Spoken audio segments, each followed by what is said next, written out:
Good morning, folks. Welcome back to the session. Morning, Subhash. Morning. Morning, Subhash. Hey, Ganesh.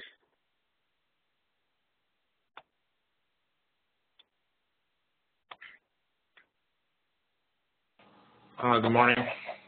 Hey, good morning.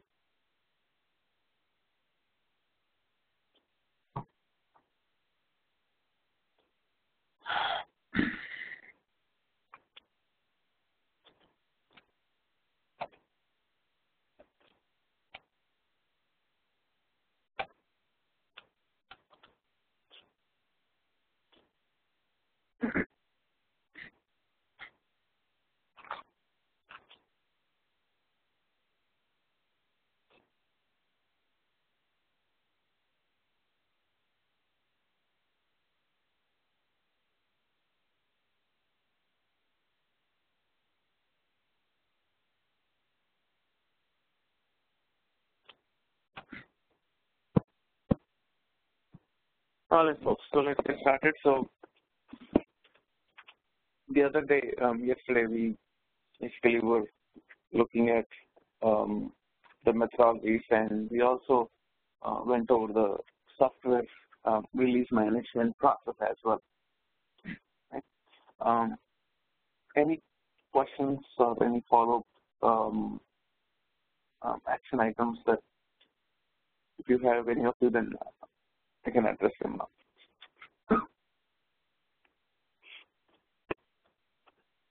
Any open questions, folks?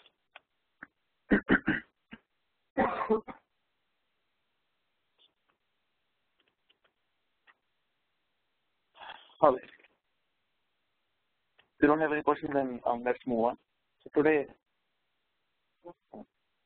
we are going to deep dive into the actual core of the concepts from today, and we are going to start learning about a very important concept which is called as use case. Okay. The other day I was talking about use cases, and I was telling you that okay, it's one way of documenting requirements. Okay. So now from today, pretty much we are going to kind of get into the meat of the subject, okay, where the goal is to give you some real-time scenarios, make you document requirements and come up with the requirements. So all these are different activities which we're going to do from right now. Okay. So today's topic is going to be use case.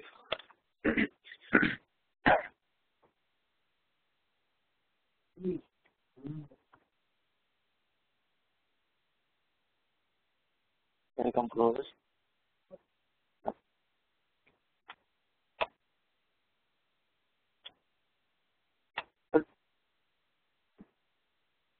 All right.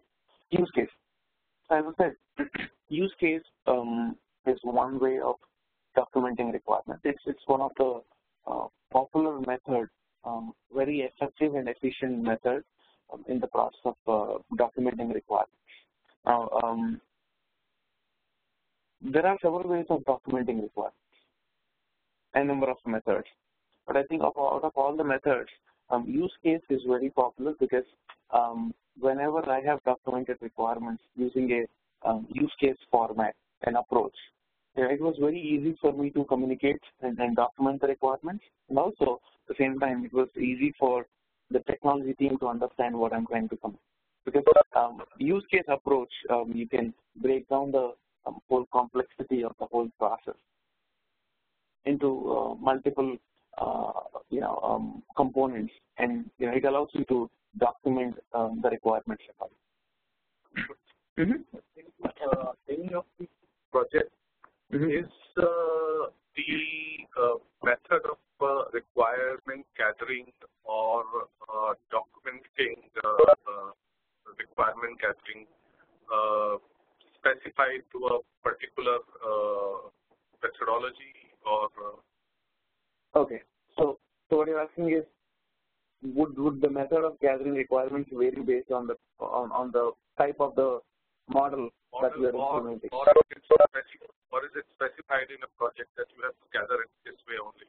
No, I don't think there is, there is no specific technique which says, okay, this is what you have to do for Agile or this is what you have to do for Waterfall.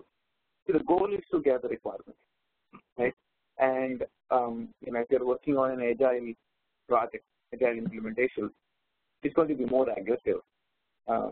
Probably the frequency of you interacting with the business users will be more aggressive.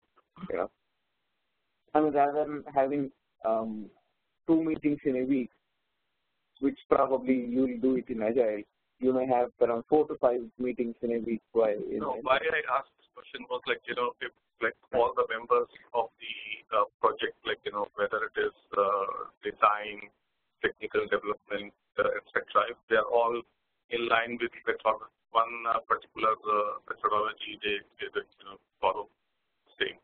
I'm not sure if I understand what you are. It's everybody, since we will have different departments and different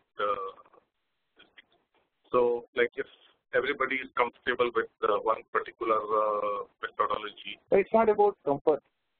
No, the reason why you choose a method is because based on the customer needs, that method makes sense. Right? So it's not about a comfort level. Right? But the goal is to get the job done. How much should be cost? Right. No, that is internal. That was my question was for internal, for internal art projects, but not from customer point. All right. So to define what use case is, use case defines the sequence of actions between the system and the act. I repeat, use case defines the sequence of actions between the system and the act. So let's try to, so in order to illustrate what this sequence of actions mean, or what a system is and who an actor is, I want to take a simple example. If you have to set up an appointment with a physician, right? If you have to, so the requirement is that, okay, you have to go online and you have to set up an appointment with a physician, right? So make an appointment with a physician, right? So if I have to, and we are going to do it online, right? If we have to do it online,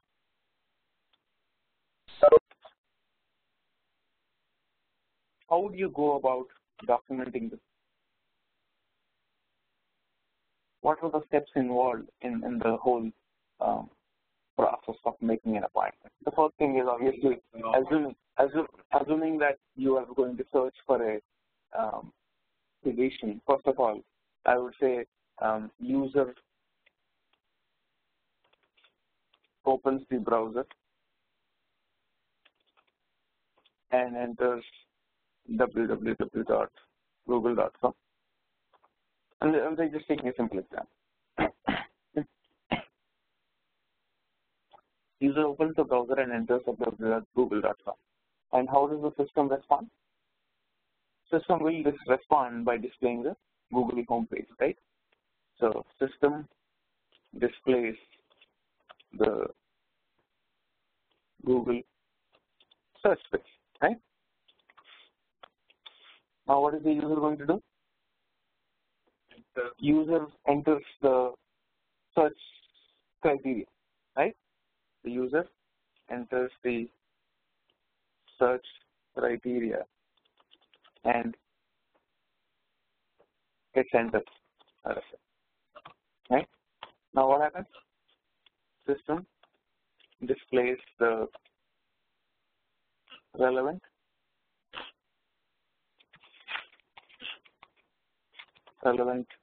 search results, right? System displays the relevant search results. And now what is the user going to do? He's probably going to select one of the physician by clicking the website link, right? So the user selects the physician by clicking the website link.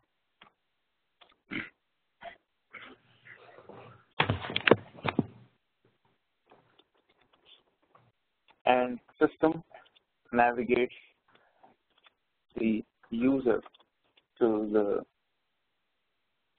physician's homepage, right? So once the user is on the homepage, then I'll make an assumption that he's going to click make an appointment button or something, right? So user clicks the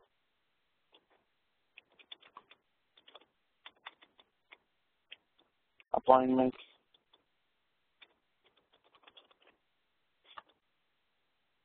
option displayed on the home page.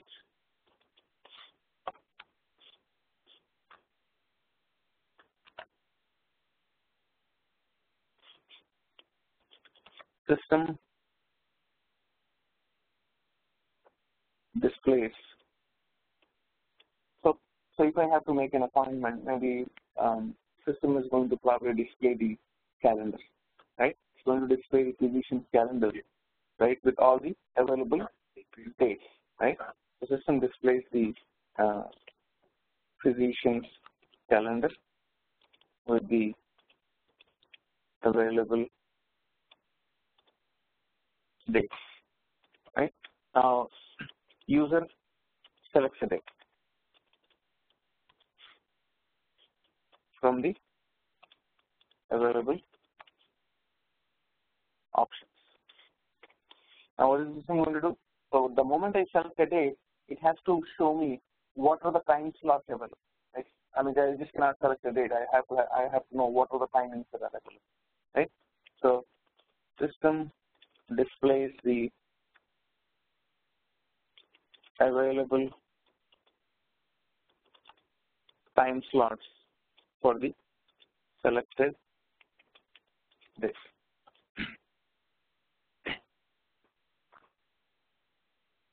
What next?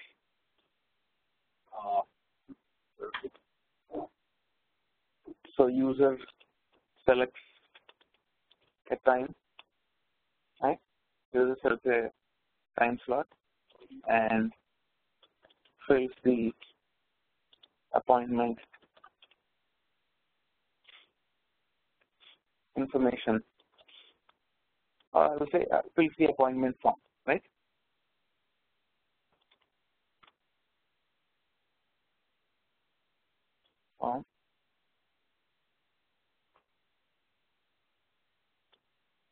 And then clicks the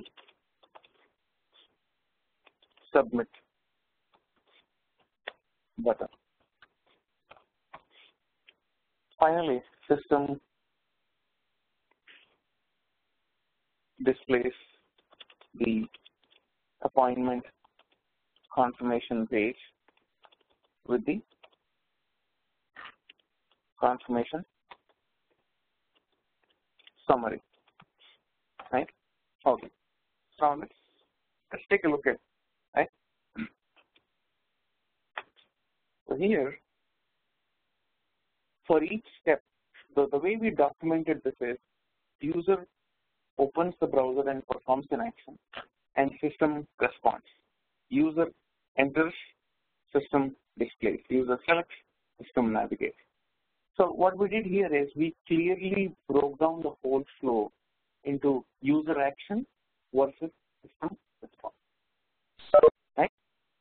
Now, if you go back to the definition, a use case defines the sequence of action. So basically what we did here is we broke down the whole process in a sequential manner, and we clearly identified what is the user going to do and how is the system will respond in a sequential manner, right? So here, going back to the definition, a use case defines the sequence of actions between system and the actor.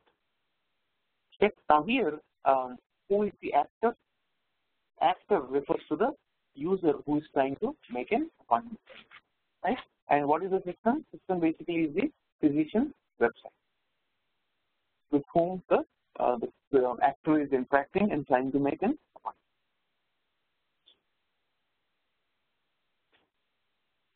Now, if I have to give this information, let us say if a programmer or developer or anybody from the testing team, anybody wants to know how appointments are made. So from a system standpoint of view, if I have to tell the developer to develop a system, right, by documenting this information in so low level, don't you think it makes it easy for anybody to program the system? Easy, right? Because it's a very clear, detailed, step-by-step breakdown, and it makes it easy for anybody to implement this.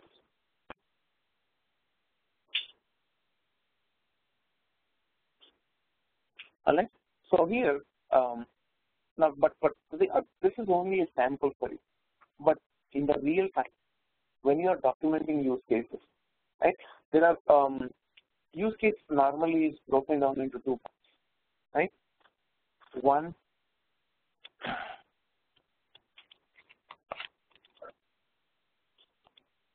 use cases can be documented descriptive manner. So we can have a descriptive use case versus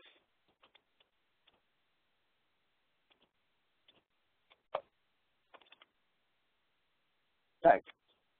So we can have a descriptive use case, and also we can have a use case type. In this case, we already assume that the system which relates to the probably the stakeholder is already in place, like their website and the whole technical gamut is already in place. So this is like just from the point of view of the actor or somebody who wants to interact with that system or website or that business.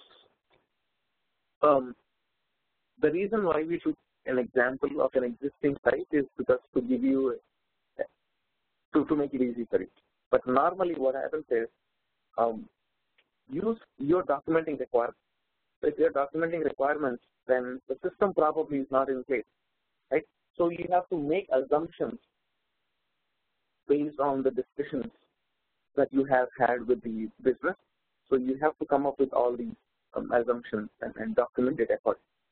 For that, we will need the information, unless they want to develop the website also through us, or it can be, the objective of this documenting requirements is to have a solution developed. So we don't have the solution in place already. So the reason why we are trying to analyze and document the requirement here is basically so that the development team or technical team or designers can consume it and come up with the application. Right? So the objective of documenting a requirement or use case or whatever it is, it is for the business to understand what they're going to get, the technology team to understand how it needs to be implemented, the testing team to let them know what to expect and what to get.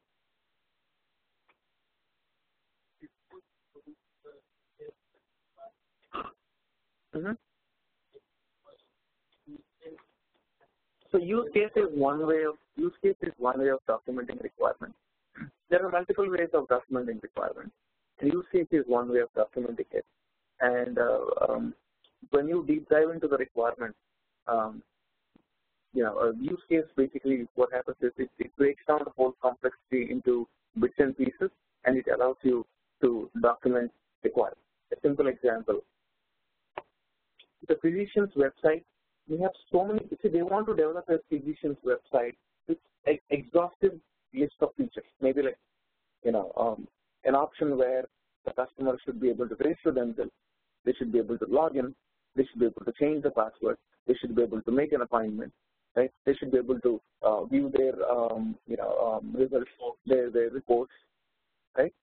So there could be so many different things that they may want to offer as part of this application. Right? So what happens is when you are documenting use cases, you basically break down the whole complexity of this into multiple use cases. For instance, you can have one use case for making an account, right? One use case for registration, one use case for changing password. So what happens is, when I'm documenting a use case, the use case has an objective, right? And I'm not talking about multiple things at the same time, right? I'm not mixing up different functionalities. So in this way, whoever is reading a use case, they know exactly how making an appointment works or registration works. Right? I'm not going to talk about changing password when I'm talking about when I'm documenting the registration use case. But in these all these points, the micro elements we take it in the next step, like what all needs to be there, like for each use case. Like we haven't even started talking about use case. No, for all these points, like when you say like if we reach the relevant results, so like what the customer the stakeholder wants, or what the the customer or actor wants from the website. So those will be then broken down by each point separately. Correct. Okay. So now, as I said here, when you're documenting use cases, there are two ways of doing it. One is the descriptive use case, descriptive format, and in addition to having the detailed description, you also will draw a diagram. It's called as use case diagram. Okay. So now let's go and let's get started with the descriptive use case. Let's go and let's start talking about this descriptive use case. Now, whatever we just wrote, it was the description, it was descriptive. Okay. Now, in the real time, when you are documenting these use cases,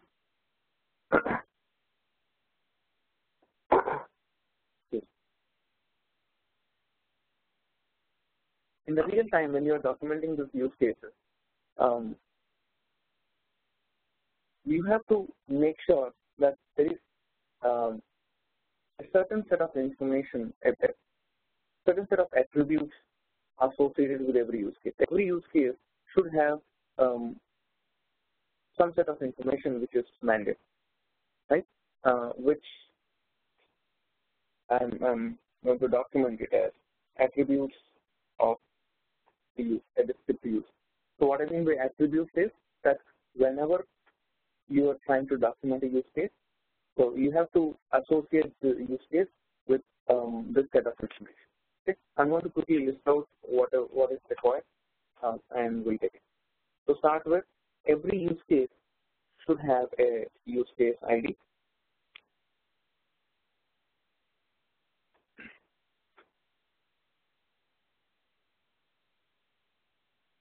Every use case should have a use case ID. Use case description.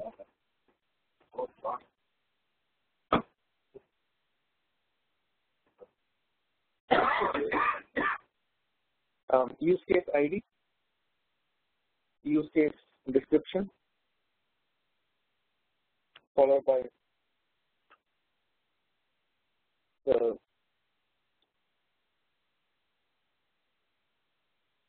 precondition,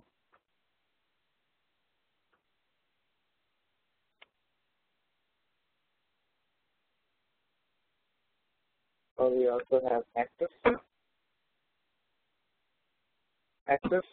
precondition, followed by the basic flow,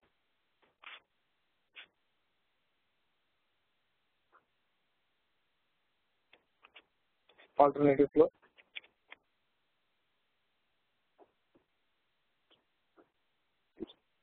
use case, basic flow, alternative flow, exceptional flow.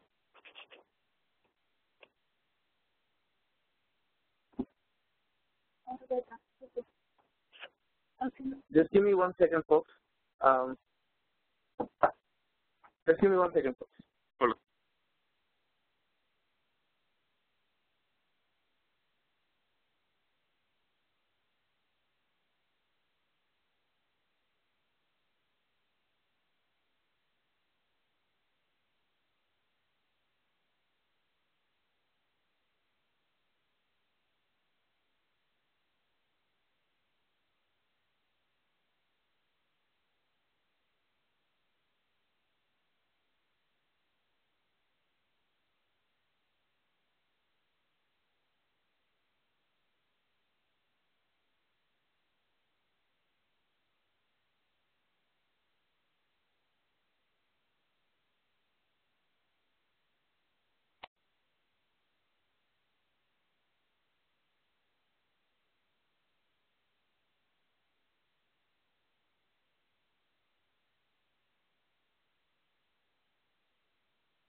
All right, folks. Sorry about that.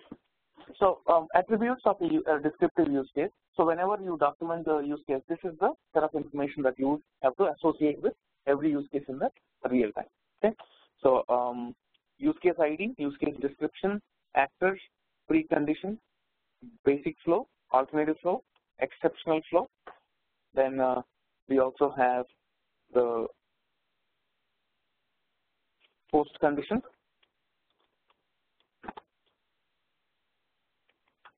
A post condition followed by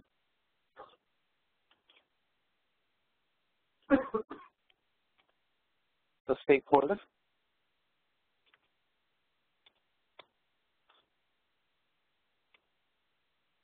then the author,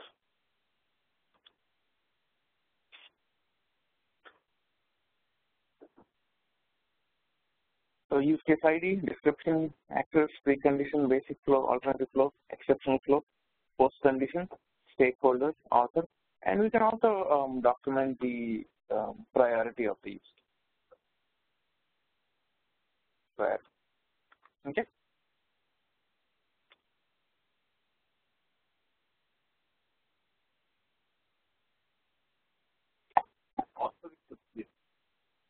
Whoever is documenting. Okay.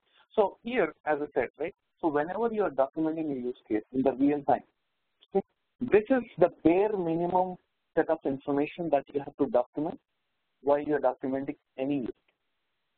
Okay.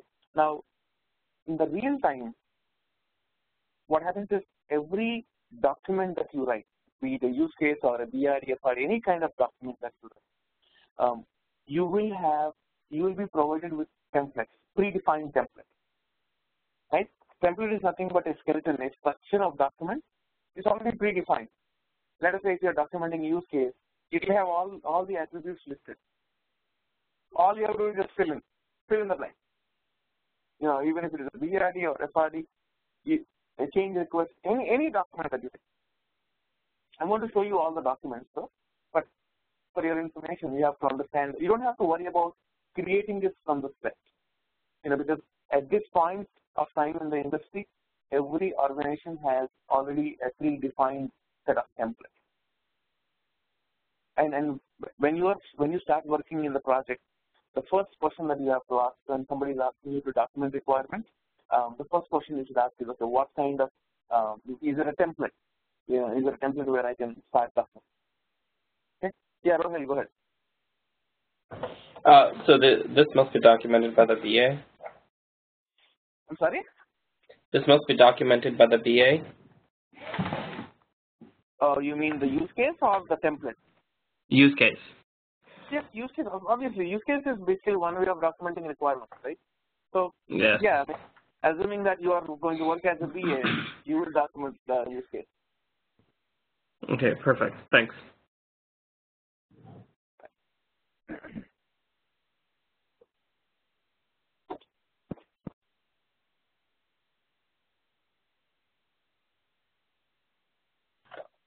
You said something about asking them about the template. What were you saying? Like, you asked them about the template? Okay. Correct. So basically, let us say if you have to document a use case, right? So what I would do is, I would ask the project manager or whoever is the corresponding person for a document, for a template, right? They will have a standard predefined template where we could document a BRD or FRD use case, whatever.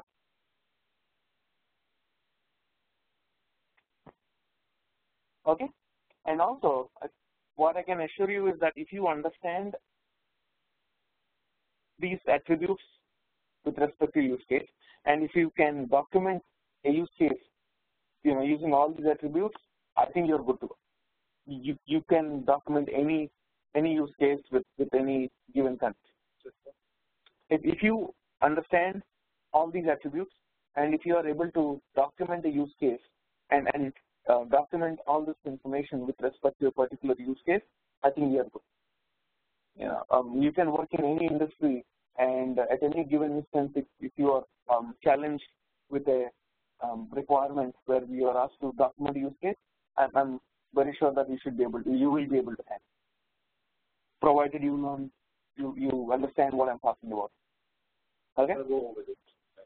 Yeah, I'm going to. No, we are not done yet. We haven't even started yet. So I'm going to deep dive into this. I think the best way of doing it is by taking an example. So what I want to do is I want to take an example of Gmail registration. What? Gmail. I'll take a login example. Gmail login or Google login. Okay.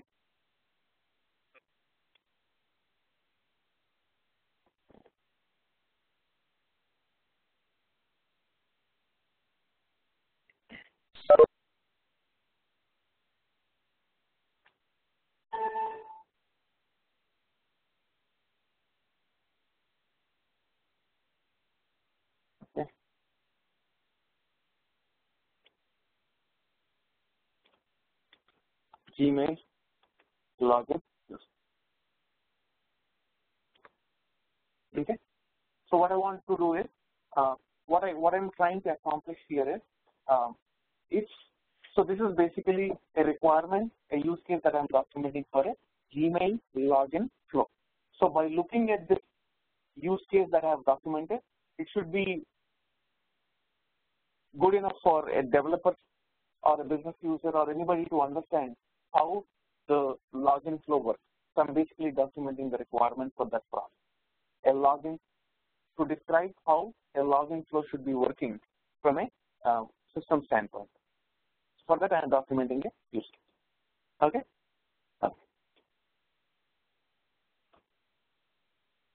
Use case ID. Remember, every requirement will have an ID. Every requirement should be tracked, verifiable, and trackable. See, in a project, you may have hundreds of requirements, right? So in order to track these requirements, you would associate every requirement with a unique ID, just for tracking purposes. Okay. So I'm going to just make up login use case. Number one. I just made it up. There is no logic here. Oops.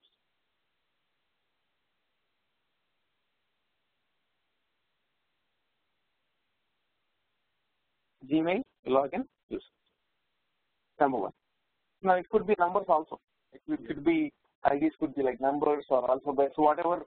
Yeah, you will know. You will know it. You will know it. You will know it once you enter the organization. You will know the standards what they follow. You just have to, follow those standards. Since the naming conventions are, defined by the organization, so I would blindly follow those standards. Use case description. A use case description is going to document the objective of the use case, right? So here, what is the objective of this use case? Gmail login. So can anyone give me a one-liner to describe the objective of the use case? Simple one-liner. To be able to log in. Correct. Give me a proper statement. What you said is right. To access your email ID. Correct. The customer should be able to log into the particular Gmail account. Perfect. That is also a good statement. So what I'm going to say is here, Gmail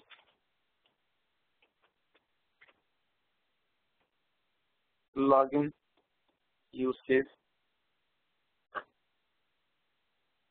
Gmail login use case enables the actors. So here it's no longer user, because whoever is interacting with the system is the actor, right? So Gmail login use case enables the actor to log in into the Gmail account, right? A very simple description. Remember, you're not writing any complex statements. Try to make it as simple as possible. You will eventually see me writing, a lot of requirements in these classes, and I try to make it as simple as possible. And this is, sorry, you have to use the same kind of terminology, like instead of customer, we have to write actors. Correct. So these are things that you have to start putting in your mind. So first, correct. A customer is an actor. That's correct. In this context.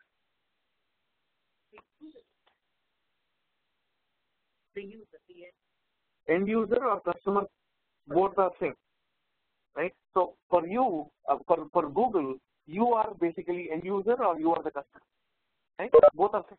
You are the end user and you are also the customer, because Google is actually designing it for you, right? The Gmail. Okay. So actor, can I say Google client, right? Google client, whoever is trying to access their account, right? Also, from the Google organization perspective, there could be some administrators who are also trying to log in, right? They also need access to the system, right? So another actor that I could think of is Google admin.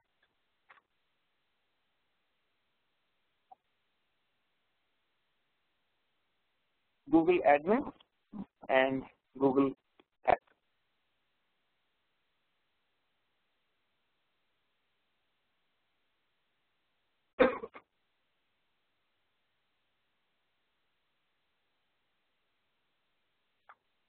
Okay.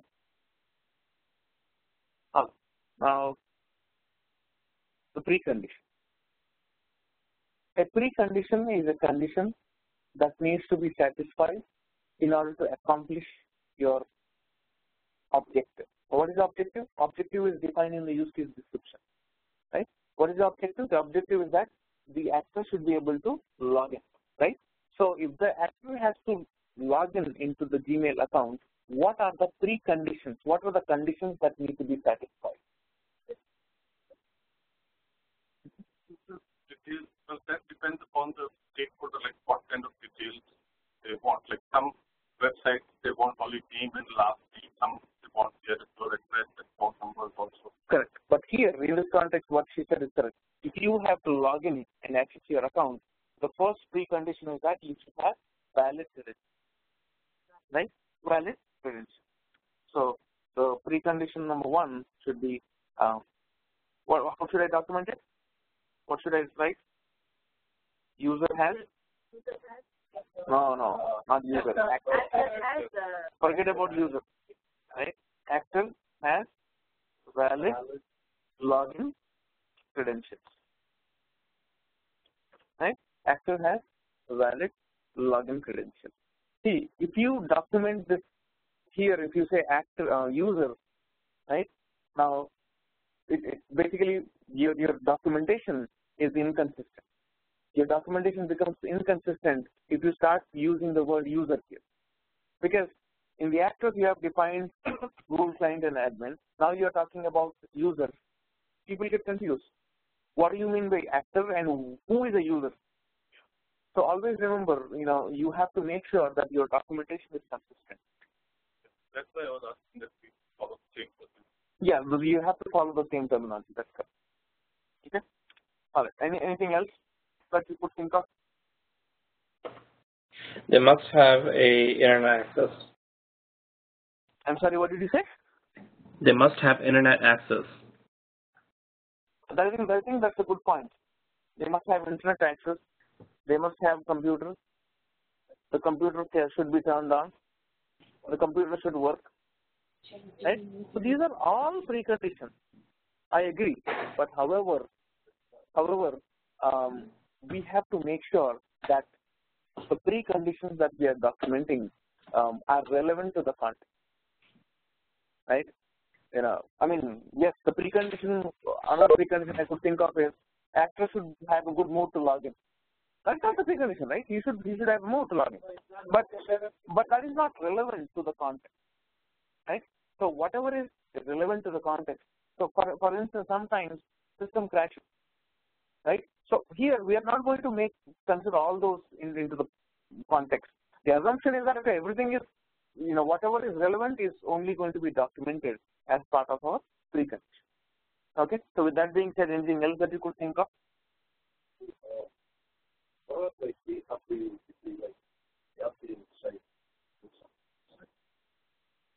If the site is being updated, then the site has to be available. First of all, right? The site, Google site is available, but I don't think that is relevant. The assumption is that it's available and I'm trying to log in. Anything else? Actor must have username. No, here I already spoke about the credential. So ID password is already there. Okay. Login credentials is taking care of it.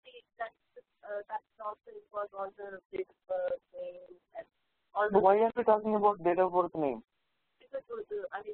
That is registration. See, there is a difference, right? See, again, we are getting confused. That is the reason we are only talking about login.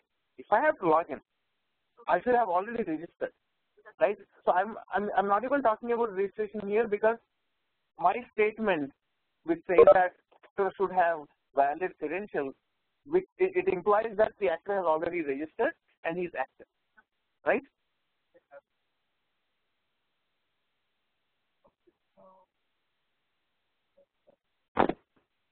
Is he logging in from his home computer or outside of a outside computer for security measures? I think irrespective of where he logs in, I don't think it matters. But I think security will come into picture for sure. But one aspect that I think all of you need to understand is the browser. The browser that he's using, it should basically support. Right? It should be basically a supporting browser. See, I'm accessing my email. What am I accessing it with? With the browser. Right? Now, the browser that I'm using should basically be latest or should have some criteria that it follows, that it should meet. Right? Right? So, actor's browser meets the following criteria. If IE, if it is Internet Explorer, then the browser version should be 7.0 or higher.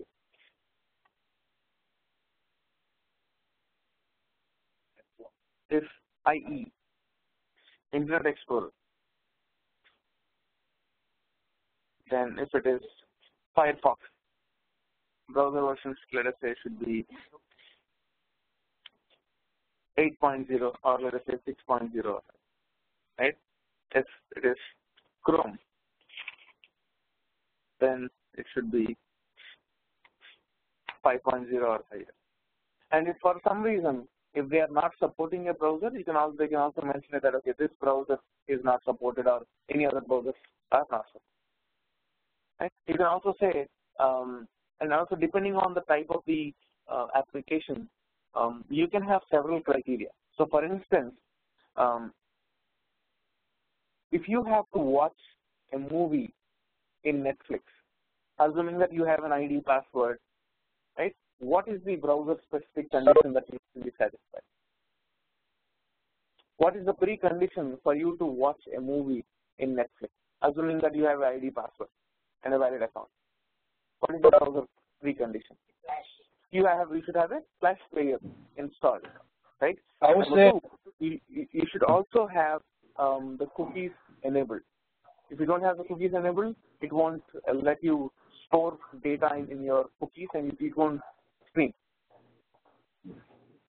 So these are basically the basics that are required for you to access the system. So depending on the criteria, you will basically document the respective precondition. Now remember, whatever you are documenting here, the precondition or the information that is flowing into this use case, you are not writing it by yourself. So someone is actually telling you what goes in, and always remember, you probably will have to ask logical questions, right? You know what they're asking about, you know what they're talking about, and whatever you feel is relevant or irrelevant, is not making sense, or if you want to add, your thoughts, you always should do it. You're just not a dummy sitting there and taking notes and documenting, right? We don't need business analysts for that. We need someone who can understand what's coming, analyze what is right, what is wrong, what makes sense, what doesn't make sense, cross-question them, and then if they're missing something, give them recommendations. Whatever makes sense logically. So in this scenario, is it okay to ask what the browser your application will be compatible? Yes, definitely. You can. These are any logical questions that you could think of. You should definitely ask, which is relevant to the context. I would definitely. Okay. So pretty much that's all about the precondition. So as I said, precondition is the condition that needs to be satisfied in order to accomplish our object. Okay. What next? The basic flow, right? Basic flow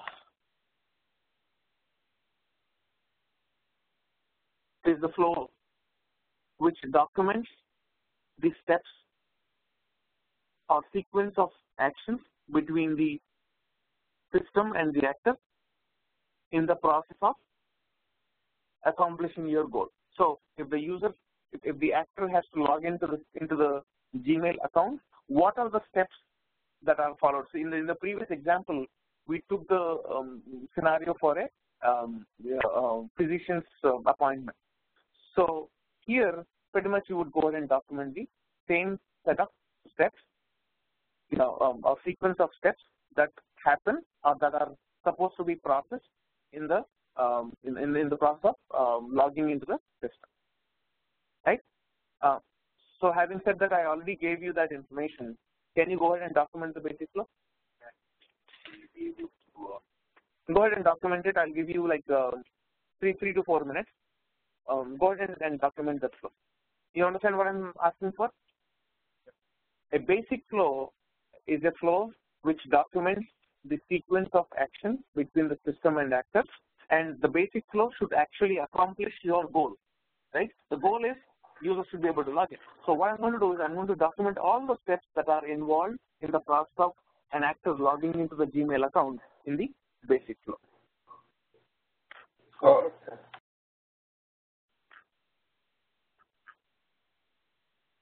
okay. Folks on the line, am I clear on what I'm asking for? Yes, Subhash. yes. Okay. So Yes. what I want to do is, whoever is online, the moment you document it, you can ping me in the chat window. Okay. So I'm going to give you 5 minutes for this.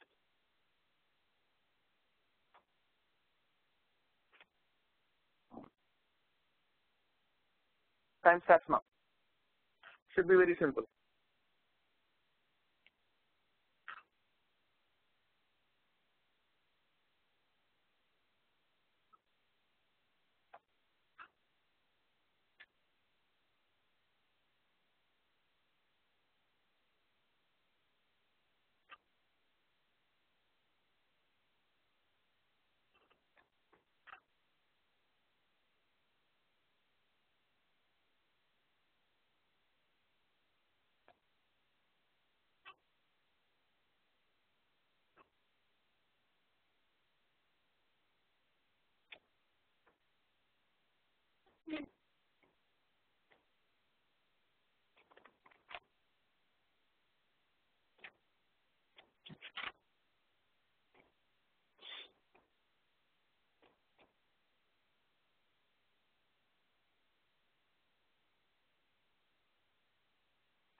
Okay, I'm done.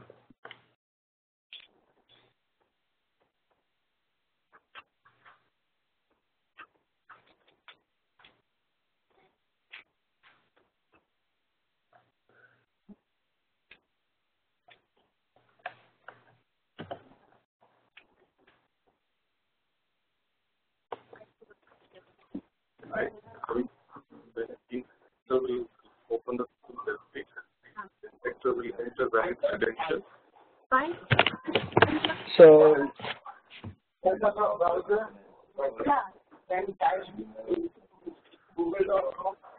okay, so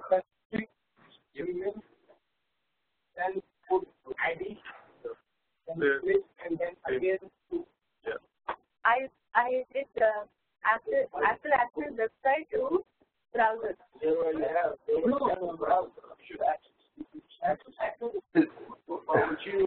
would you have a browser? Why would you have a browser? That's two types. Google, the first step. No, you can you open the browser, right browser. This is go to gmail.com. You should be able to log in. You should be able to check if you made your email or email. I think that's the basic flow, right? But what I know, I log in. Log in, there's like this thing called the browser. So yeah, yeah. You can make it.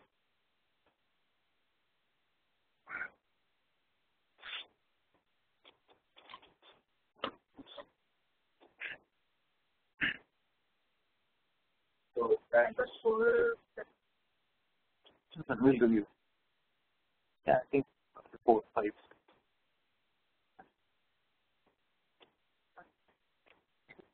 So let's give 1 more minute.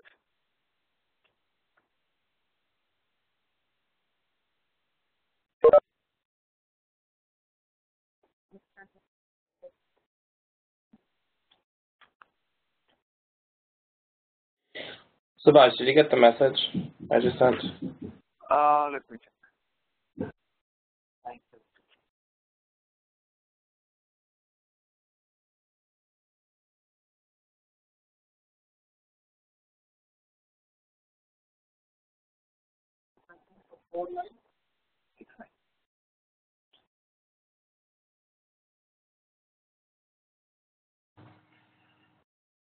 Subhash, did you get my message?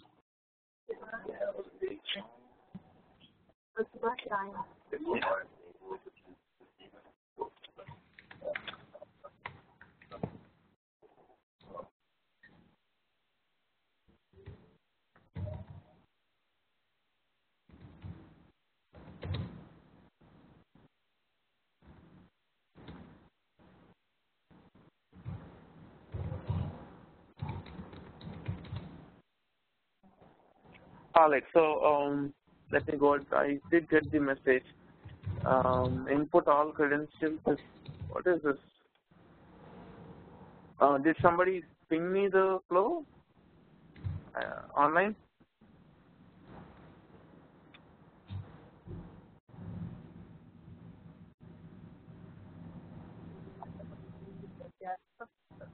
Alright, just go ahead and you read me what you have documented. Yeah, your turn. Go ahead. Okay. After access website through browser. Which browser? Through relevant browser. Through supported browser. Right. So okay, let's go ahead and document the first step. Right. So here, remember, whenever you are documenting these steps, I always recommend you to organize it, label these steps with numbers. Okay. So step one. Yeah. So step one basically is actor open the support. Folks, I request all of you to mute yourself, please. Actor open, right? You open the browser, right? So actor opens the browser, the supported browser, and enters www. Andre, can you mute yourself, please? Okay. So actor opens the browser and enters www.gmail.com. Okay, have to specify the Yeah. See, the thing is, we are documenting the minute level of information. Okay, so we cannot decide on this side. We have to be very specific in what we are asking the user to do, right? If you have to log into Gmail, this is what exactly you have to do, right? So actor opens the supported browser and enters the gmail.com, right? Step 2, system displays the Gmail login page, right? It normally displays the Gmail login page and prompts the actor to enter the user ID, right? So these days the flow has changed. Initially, they used to ask you to enter the ID and password and click login, but now the flow has changed. The first thing what they're doing is they're validating your user ID, right? So system is prompting the user to the actor to enter the user ID, right? So step 3.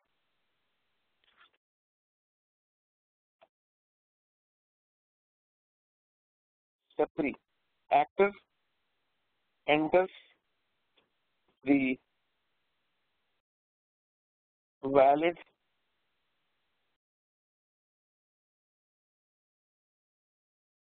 user ID and clicks next, right? He enters the valid ID and he clicks next, right? Now what happens now at this point? System. Subhash, if you're going into detail, how come you're not mentioning the sign up? Isn't that important also? Like if you're typing, I feel like you're missing up the whole steps of signing up putting all the information and then logging in, you know, I don't know.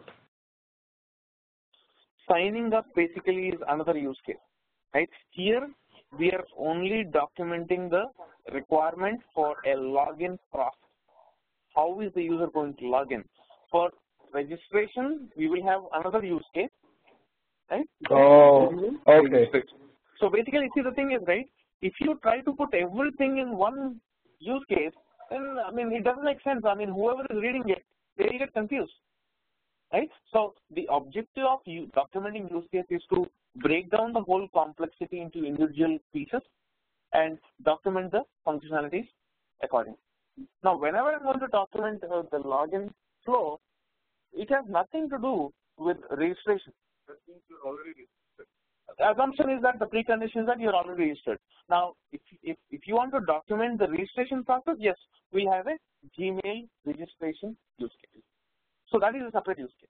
So another use case you could think of is change password. So if the actor has to change the password, it's a separate use case. If the actor has forgotten password, that is separate use case. Right? Forget password is separate, changing password is separate. Forget password means that, okay, you don't remember what your password is. Changing password is that, okay, you know what your password is, and you want to change it.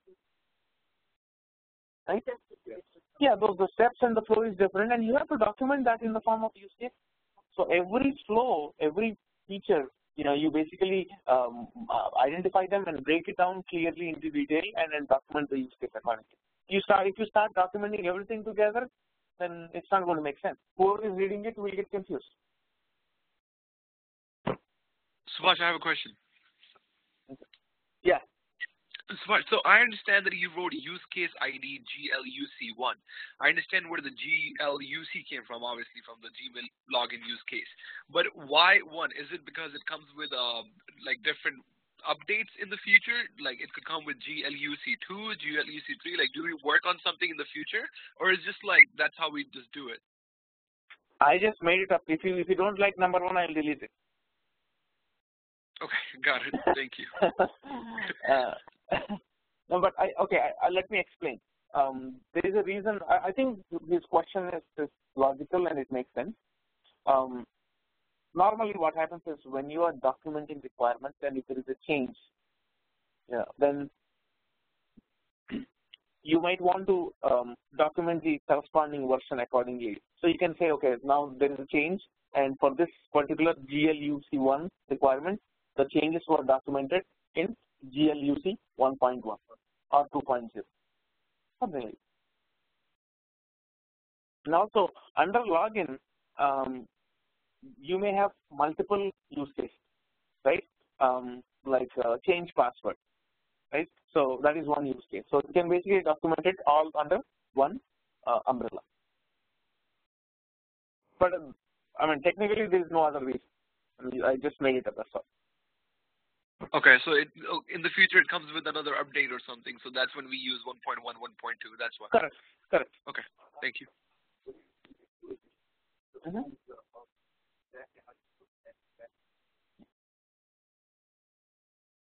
Okay. So the next part, yeah, Sarah, go ahead. I noticed that on the basic flow that you just created, it's just assumed that the actor opens the supported browser, and it's assumed that he has his login credentials, valid login credentials. Is there any like, you know, if else conditions that we have to apply during the basic flow? Like if the browser does not support, if the browser does not fulfill the required criteria, he has to do this, or like, you know, stuff like that. Good question. So our question is, where do we document the information in the context if the user is not opening the supported browser, right? So all that information will be documented in the alternative flow. In the basic flow, the assumption is that the actor is always doing the right thing. System is also behaving normally. Actor is behaving normally. System is also behaving normally. doesn't like when you try to log in, I'm little novice in IT. Like whenever I try to do something, this is not supported with this technology or whatever. Okay. So isn't this already built in the system? Like if you're logging to your computer or laptop, so suppose you are trying to log in with a different browser compatibility, your laptop will already generate a message saying. Why will the computer generate a message?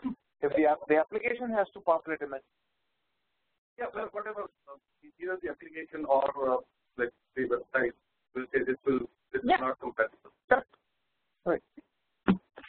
So, as I said, right. So to answer your question, the basic flow always assumes that everything is going as per the expectation normally. Basic flow is also called as normal flow, right? The assumption is that everything is working normally, the actor is behaving normally, he's doing the right thing, and he's basically following whatever is required as part of the precondition, right? And the system is also behaving normally in the sense, there is no error messages, nothing, there is no servers down, everything is as per the expectation. So we always make that assumption while we are documenting the basic. Yeah.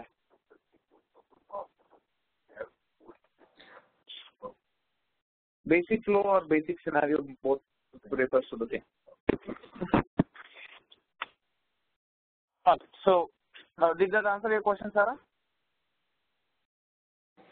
Yes, thank you. Yes. Okay. So here, system displays. Okay, so basically system validates, right? So as soon as I enter the ID and I click next, it validates, right? System basically validates the user's ID, and upon successful validation, the actor is prompted to enter the password, right? The actor is prompted to enter the password. Now this is, see, I'm not creating something new, I'm just, yeah, this is exactly how it works. The flow recently changed. Correct. Yeah, so in I think a year back at least, as far as I remember, we had to enter the ID password at the same time, but now the flow has changed. This is exactly how it works. First the ID is validated, then if the ID is valid, then it allows you to enter the password. One step at a time.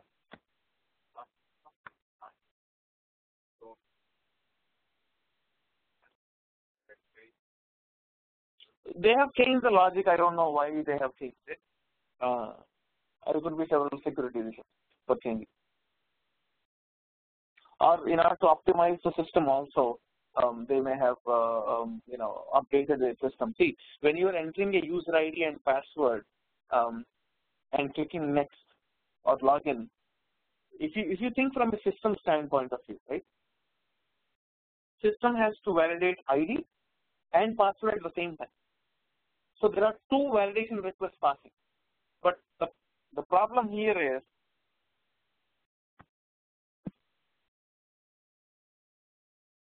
okay, so the problem here is whenever there is whenever this combination, there is a potential possibility that one is right, one is wrong, right?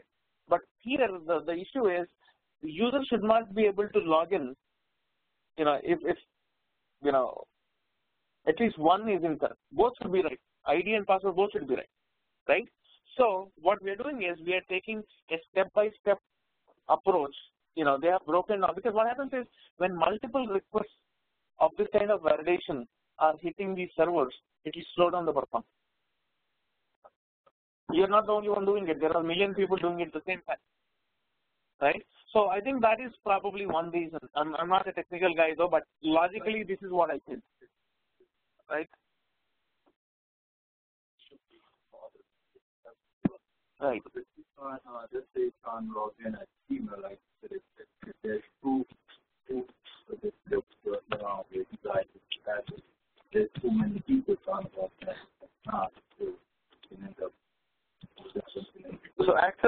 enters the password and clicks the login button. Step 6.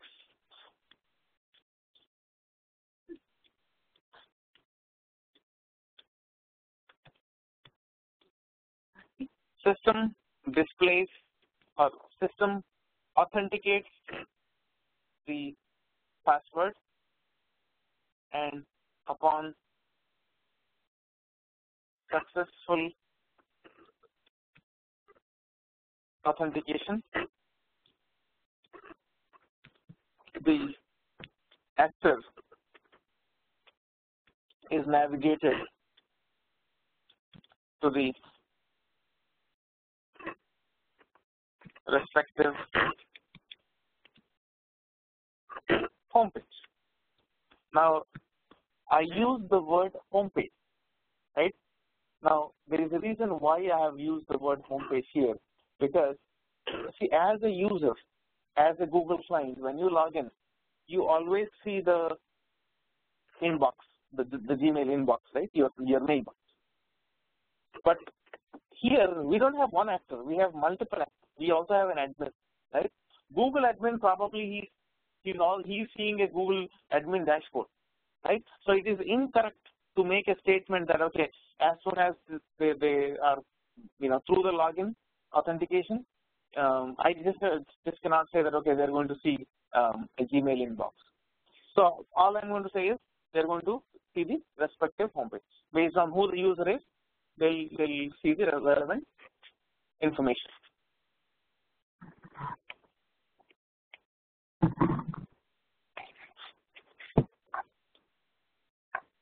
Okay. Any questions on the basic flow? So this is exactly how you have to document. It has to be very, very, very detailed. Break down the flow and make sure you're organized.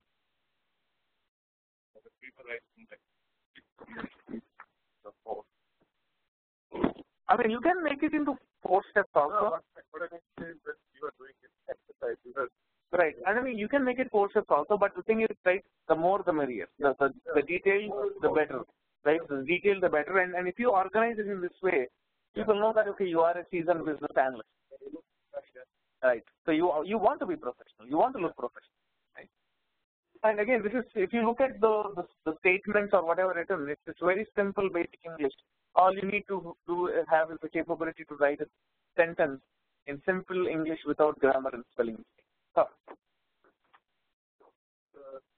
loud. It's going to be different use case, right? It's a user actually able to check his email or delete his email after login. It's going to be different use case, right? Yes, right. So there will be different use cases. So let us say if I want to compose a email, so I can write an use case first, right? And if I want to delete an email, yes, there is separate use case. So for each word that we're using on our web page, for each action, you can basically see this is what we are going to do. We are trying to break down the whole. See, the system, Google system has so many features, and you cannot document everything together, right? So what you are doing is you are basically organizing this as use cases, and you are basically documenting it. Basically, what I documented in a basic book rather than a form. I documented also basic you use access to sign in, check email, or delete email. But why are you talking about? Okay, so when you are documenting this login use case, why are you talking about actor checking his email? That is not relevant to the context, right? Always stick to the context. We are trying to document the flow for a process where the actor is trying to log in into the system. And I'm going to stick to my context. I'm not going to discuss anything about checking his email, deleting email. That has nothing to do with what we're trying to accomplish. That's going to be a separate use case, yeah. So if I want to compose an email, yes, how do I do it? We will also write those use cases. I'll give you some good number of exercises. Yeah, but to understand it, like separate, all actions are separate. Correct. So you said that the business analyst, you go through use cases a lot. How many experience? How many use cases? Okay, so your question is how many use cases did I document in my experience in a day? No, see, there is no rule which says that okay, you may document one use case a day or two use cases a day. It purely depends. It purely depends on how complex the use case is. And again, remember, we are documenting this from an existing system, which is easy. But this use case in the real time, you are basically talking to n number of people, and you are basically gathering information and you are putting it together. Now, this identifying the information probably will take time. Now, I wouldn't know how much time it's going to take because it depends on how complex the requirement is and how efficient you are in terms of squeezing the information out of the people and documenting information. So this all depends on the situation, depends on the process. Right now, you need to have a few. That's how exciting. It's not as easy as it looks. The thing is, you need to start step by step, right? If I give you the most complex on day one, I'm not going to be seeing you from tomorrow. Yeah. All right. So, do we think the basic flow is done, or do you think there is anything more? What is it? Looks like it is done. But if you think more now, you Why are you thinking more? Don't think more. Here we are only talking about login. Don't think more than that. So if you think more, it is not good for you. So if you have to log out, then that's going to be its own. Yeah, log out is a separate test case. Yep. So you landed on the basic flow. The basic flow is done, right? Now, next one is the alternative.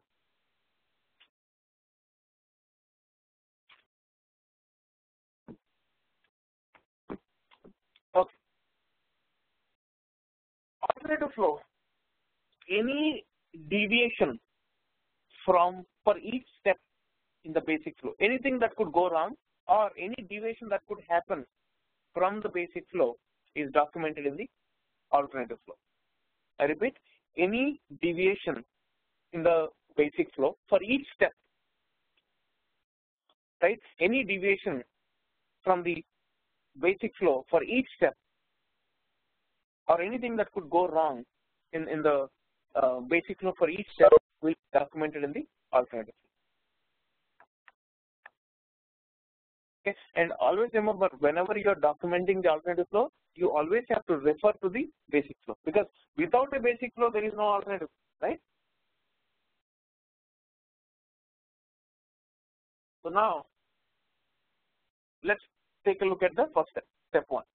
Okay, step 1, actor opens the supported browser. Right? So here, what are the other possible things that could happen?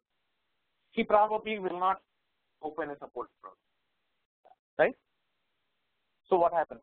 So we have to document it, right? Okay. So in step 1 of basic flow, if the actor enters a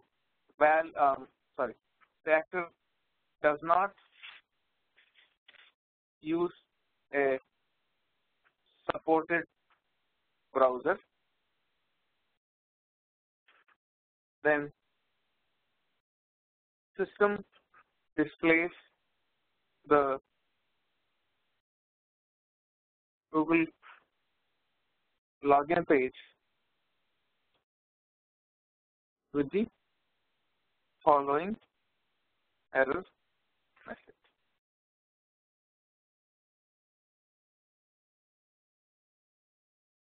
The current browser type / version are not among the supported list. Please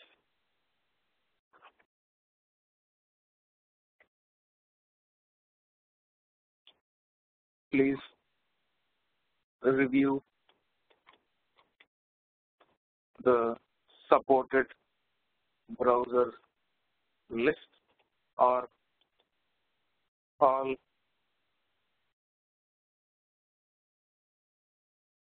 this number for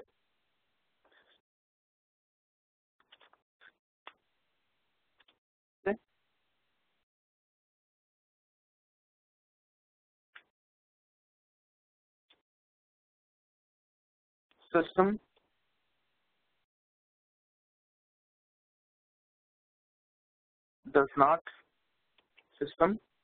will suppress the login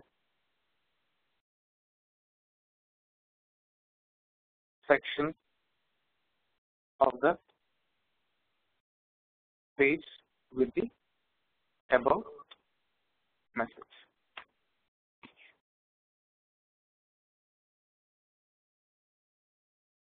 I just made an initial statement saying that, okay, he's going to see this error message and he'll not be able to enter any ID or anything. The login section is suppressed with this method.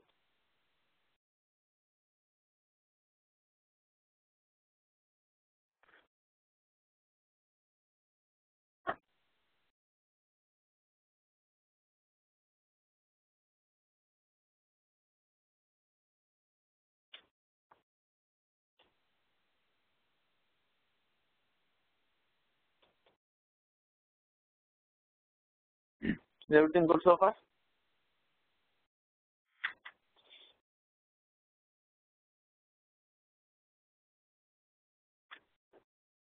Yes, sir. Go ahead.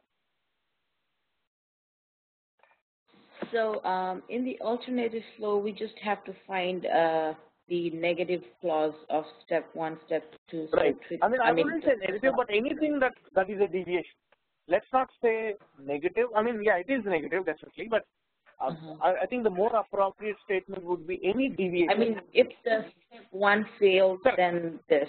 If step 2 fails, then this, right? Okay. Correct. Okay. I mean, it's not just failure, right? There could be multiple flows. I mean, let me tell you one thing. Let me give you a simple example. When you're trying to reset your password, right? So the basic flow says that, okay, step 1, user clicks forget password. Step 2, system prompts the user to enter his phone number or registered email address, right? Now, when you're documenting the basic flow, you have to select one of the options as the basic flow and move forward. And when you're in the alternative flow, you have to select the second option and you move forward. That doesn't mean that it is negative, right? It's another flow addition that you are trying to document. So I wouldn't just say negative, but any deviation or any discrepancy with respect to or any error with respect to the basic flow. Yeah, now I get it why you used 2 different steps for user account and then user ID and then the password in this basic flow, because if the user ID is incorrect, we will be having the alternative flow for user ID, right? And then if the password is incorrect, then we'll have an alternative step for password. Correct. And also, I mean, see, we can have both these together. We can prompt the actor to enter both of them together, and we can still document everything. So depending, and this is how the requirement is, and the system has been built, and we are documenting it. Okay. Thank you. Okay. Subhash, I have a question. So in the alternative flow, I understand that is it we who has to come up with the alternative flow, or the business would give us that, okay, if this goes wrong, this is what we're going to do, and if this goes wrong, this is what we're going to do? They probably will give you alternative flow, but you have to think logically also, as I said. Okay, because the error message, do we come up with that, or the business will provide us? So sometimes the business will give you, but I think if I were the business analyst, then I would document it. I would not ask, the business. What I would do is, I would write the message and I'll show it to them, as part of the review. If they don't like it, if they want to change it, let them change it. But I wouldn't ask them, to give me error messages and all that stuff. I would go ahead and document it. Because if I have to document the error message, I mean, I just have to think logically and come up with a statement. Right? Yeah. Yeah. I have the right supported browser. The people tend to make that mistake a lot. They put in their own script, and some people put 4W and then gmail.com. Okay, so here I have another flow that we're talking about. So what you're saying is, what happens if the user is entering invalid URL? How do we handle it? Is it still within the context? No. So it is not in the context. See, I'm giving you an address and I'm asking you to come to this address. I'm telling you, okay, you come to my address, I'll help you. But instead of entering gmail.com, if you're entering gmail.com, then there is no way I can help you. You're not even, see, there is a context where I can help you, but you have to basically come to me. You can serve the customer only when the customer is coming to you, right? Right? If basically if Amazon wants to sell products, but the customer should basically go to Amazon.com. If the customer is trying to access any other URL, they can't help it. That is out of context, right? Because system cannot automatically read your mind and it cannot redirect you to Amazon.com or Gmail.com from Gmail.com, right? All right. So I think I'll give you another 5 minutes. Go ahead and document all the exhaustive flows. I want to see how you'll come up with these flows. You want to, yeah, the alternative flow. Another few minutes. Go ahead. So we are done with step 1. Now look at step 2, 3, 4, and 5, and 6. And sometimes you may write an alternative flow combining step 5 and 6 or 4 and 5. That's fine. It's also fine. But as long as you're able to document it, I'm okay. So go ahead and document the alternative flow, folks. See, I think it's very important that all of you start practicing these writing skills, because most of us do not have the expertise documenting. So I think this is where it helps you. You start practicing from now. It's basically going to be easy once you start working. Okay, time starts now. Folks online, is it clear? So can you explain where we can document that things? Just document it. If you're online, just document it on a Word and message me in the chat window. But I'm going to document it. I'm going to publish this document at the end of the session. We could always start in step 2, like basic flow, right? Whenever you're documenting a basic alternative flow, you always have to refer to the basic. Without basic flow, there is no alternative flow, right?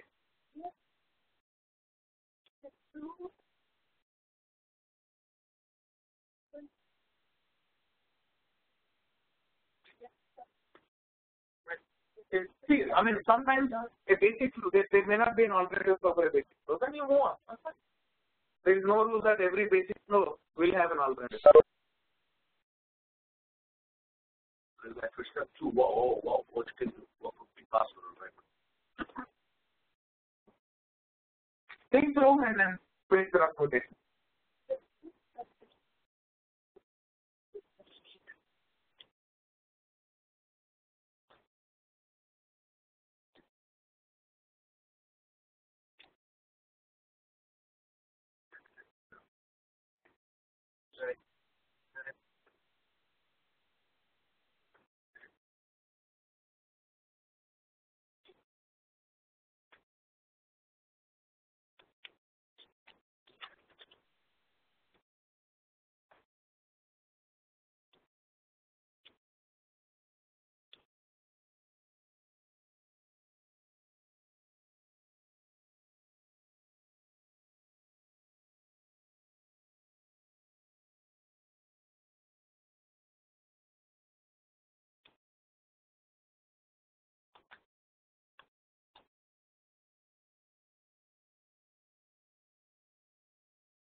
Precondition storage has only for two of them, right? So a real fine. Yeah, but 3 is fine. Only two of them, right? Yeah. Okay. That's the different system. That's Anything? So if you only one real if you don't get step B, it puts that down to the ID. Then the whole is not, you gotta pull back. Yeah. So that whole was called yeah. And you gotta say 4 slash. So step 3, 4 and 6. Step 3, 4 and 6. 4 and 5. I got 3, 4, 5.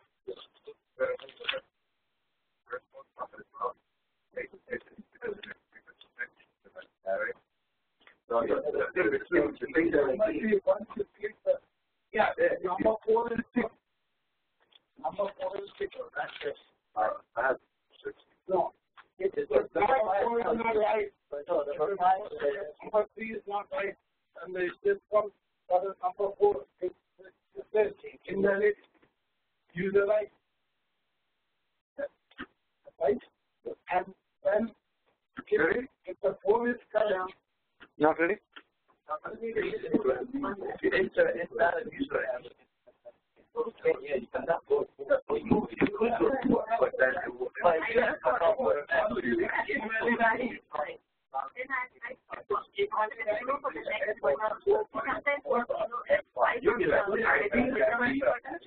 And I'm always waiting to do something. Okay. Like if I'm operating the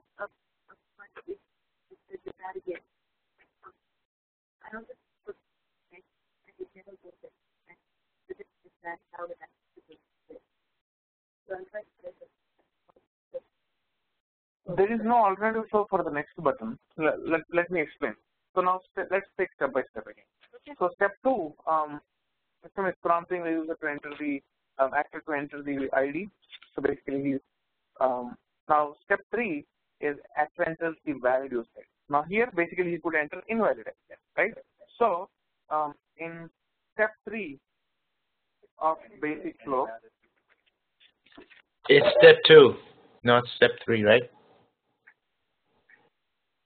Step 3. It's step 2. Step 3. Oh, Step 3. Is it? In step 3 of basic flow.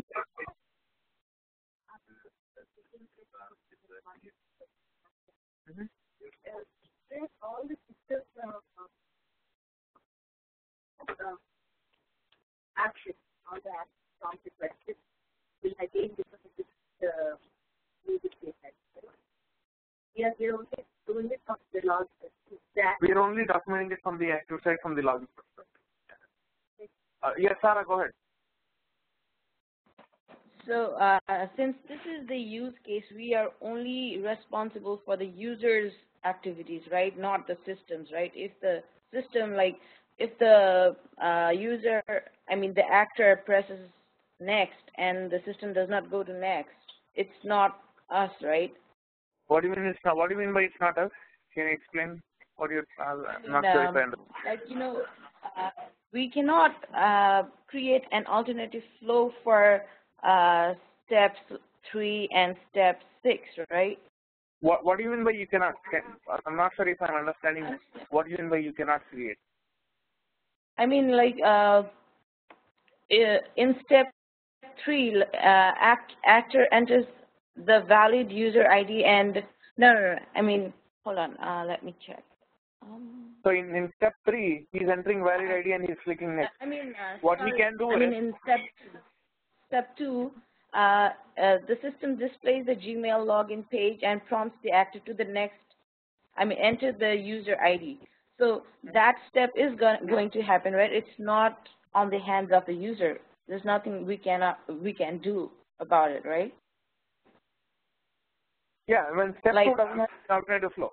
Is that what you're trying to say? Yeah, that's correct. Yeah. So now, step 2 and then step 6 as well. So step 3 itself not. So step 3. So now the basic flow that I'm documenting is a combination of step 3 and 4, basically. Correct? Yeah. Okay. So in step 3 of basic flow, Okay. if actor enters invalid ID, system displays an error message next to the user ID text box. That doesn't show us. It shows the error user ID. That's what you see. Exactly. It's a message, right? It's a message. It's invalid user ID.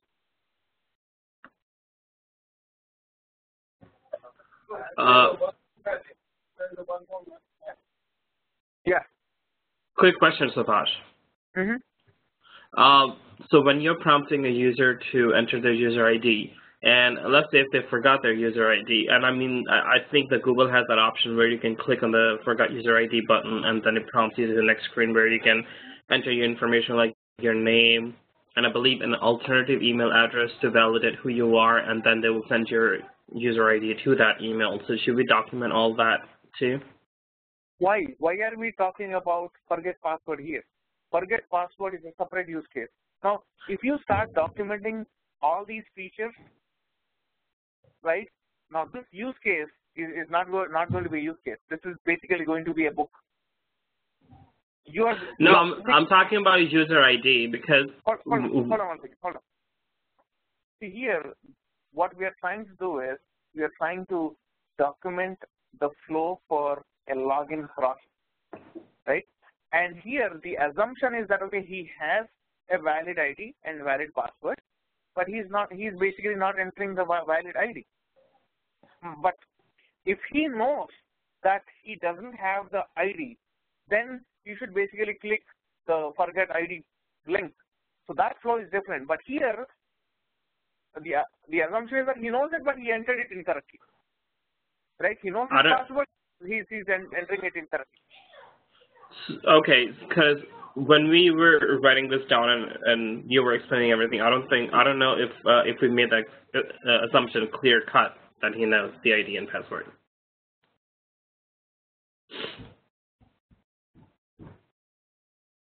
Oh, sorry. Statement? Yeah. Okay, thanks. All right. Anybody else have any question? Yes, I had a question. Okay.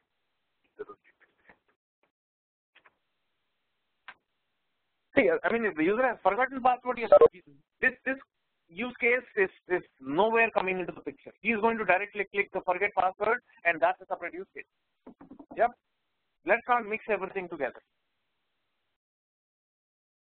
Okay. Good. Okay. Okay. Then you can go to the password. So in step 5, pretty much the same, right? In step 5 of basic flow, if the actor entered invalid password, system displays next to the password text box.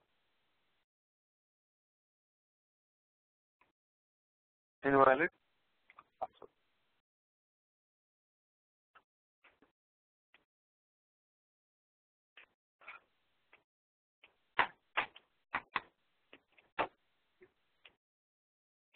So in this way, you basically document the step. Now, if we go back to the old feature where we had the ID password documented in the same page or captured in the same page, where the actor is being prompted to enter the ID password on the same page, you basically have to write multiple combinations. Now, again, in step 1, user enters a valid ID, invalid password, clicks login. What happens? Valid ID, invalid ID, valid password. What happens? Of course, that's not logically right though. But and again, we are not done here. There are so many other flows. So, for instance, if the user enters or the actor enters, leaves the ID blank and he clicks next, what happens? Right? You should say display message, relevant message, right? Saying that user ID is blank or user ID is invalid, whatever. So you have, yeah. So you basically have to ensure that you're entering the information accordingly. Okay. So make sure that you identify the exhaustive list of all the events that could happen, that could trigger, and document the information. Okay. Any questions, folks, on the alternative flow?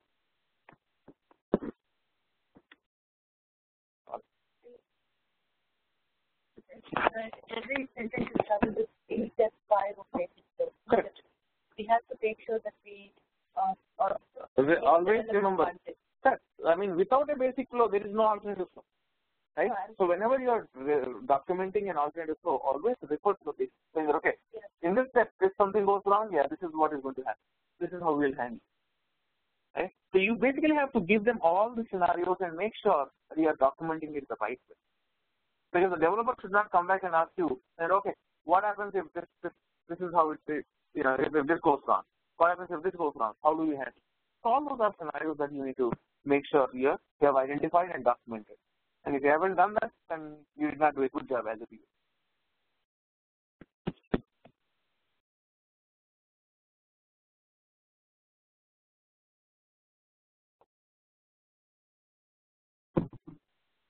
So I'm basically just leaving it here, assuming that you understood what I said, but there are a couple of more flows also that you can document, like if you leave the ID blank, the password blank, so those situations. Okay. Exception.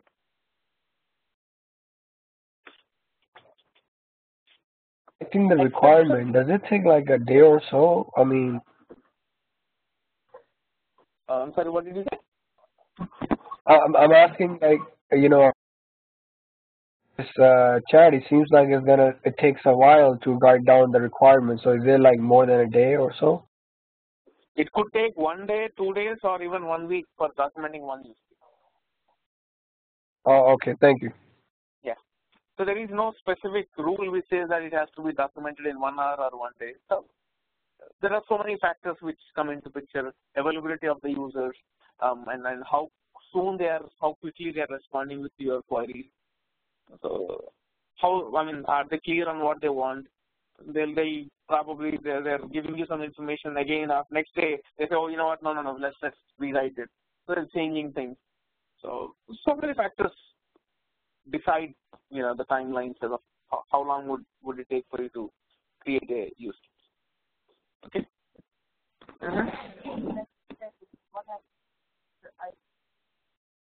or the password has been necessary? Because it's always the same message for the.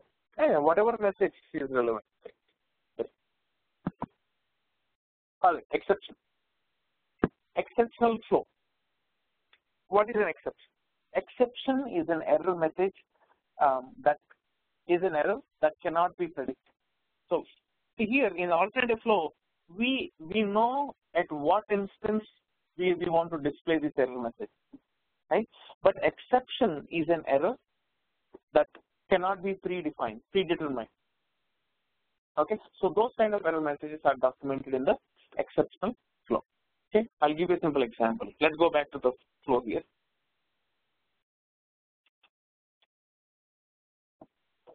In step 2, see all the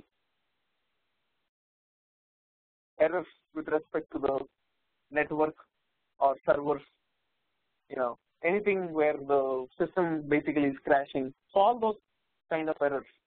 You never know when the system is going to crash, what point it's going to get, right? So all those errors basically will be documented as part of your exception. It's an exception. You don't know when it's going to happen, right? Exception is an error that cannot be predicted. Okay. Now here, in step 2 of basic flow, if the Google servers are temporarily unavailable, it's an exception. You don't know when it's going to happen. Then you don't want to display error 500, right? You want to display some customized message, some customized Google error page, right? So in step 2,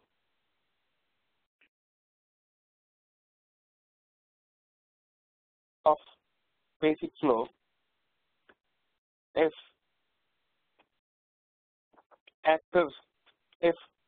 the Google servers are unavailable, then system displays an error message. Let's say the following event. Okay.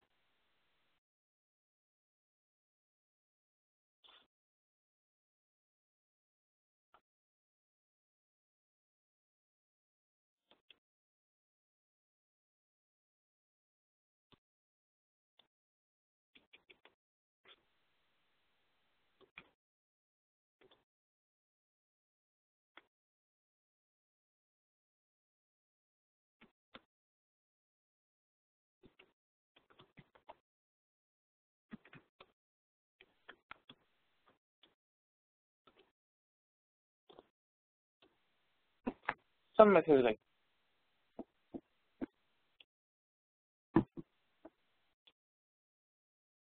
so. This exceptions could be anywhere. So, for instance, in step 6, we said that once the authentication is successful, then it's navigated to the user actor is navigated to the home page.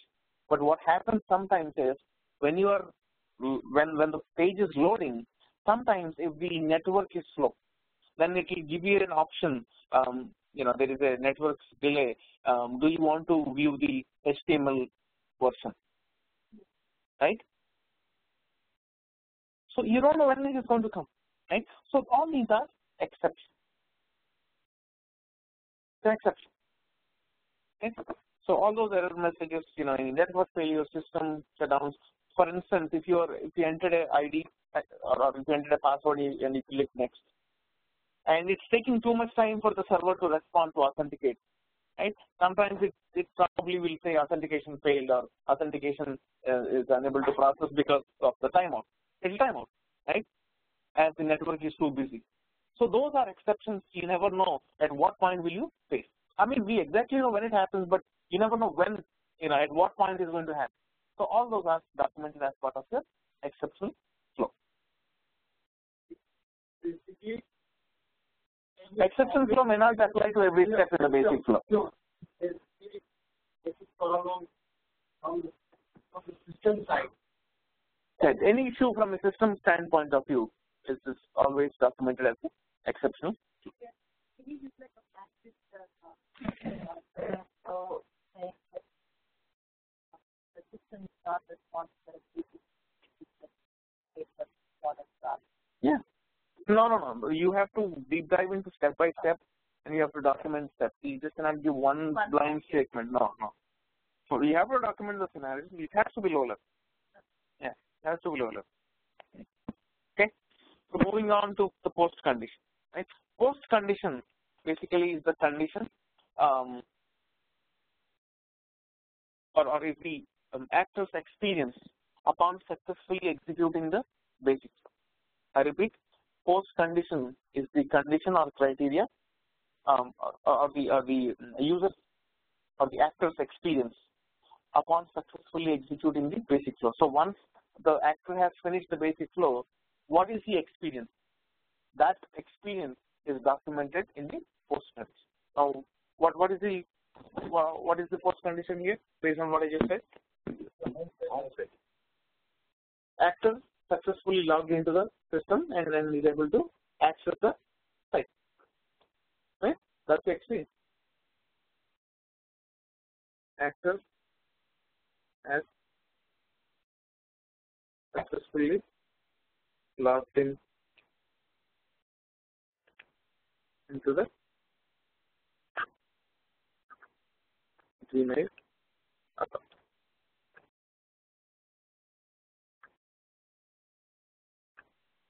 Gmail account. Okay.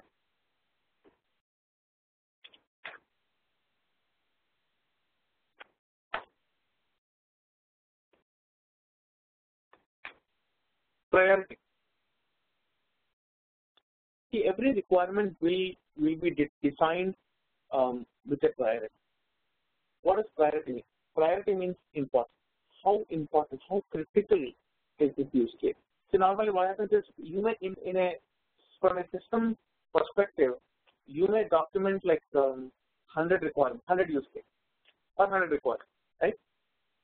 But when it comes to the implementation, sometimes what may happen is that the technology team may not have time, or the business doesn't have the budget for various reasons, right?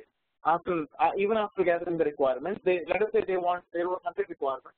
Now, because of some budget issues which happened, they wanted to chop down 30 of them, right? So if I have to chop 30 of the requirements, I have to identify what are these 100 requirements, which is the topmost priority, which is the least priority, right? So every requirement should have a priority, right?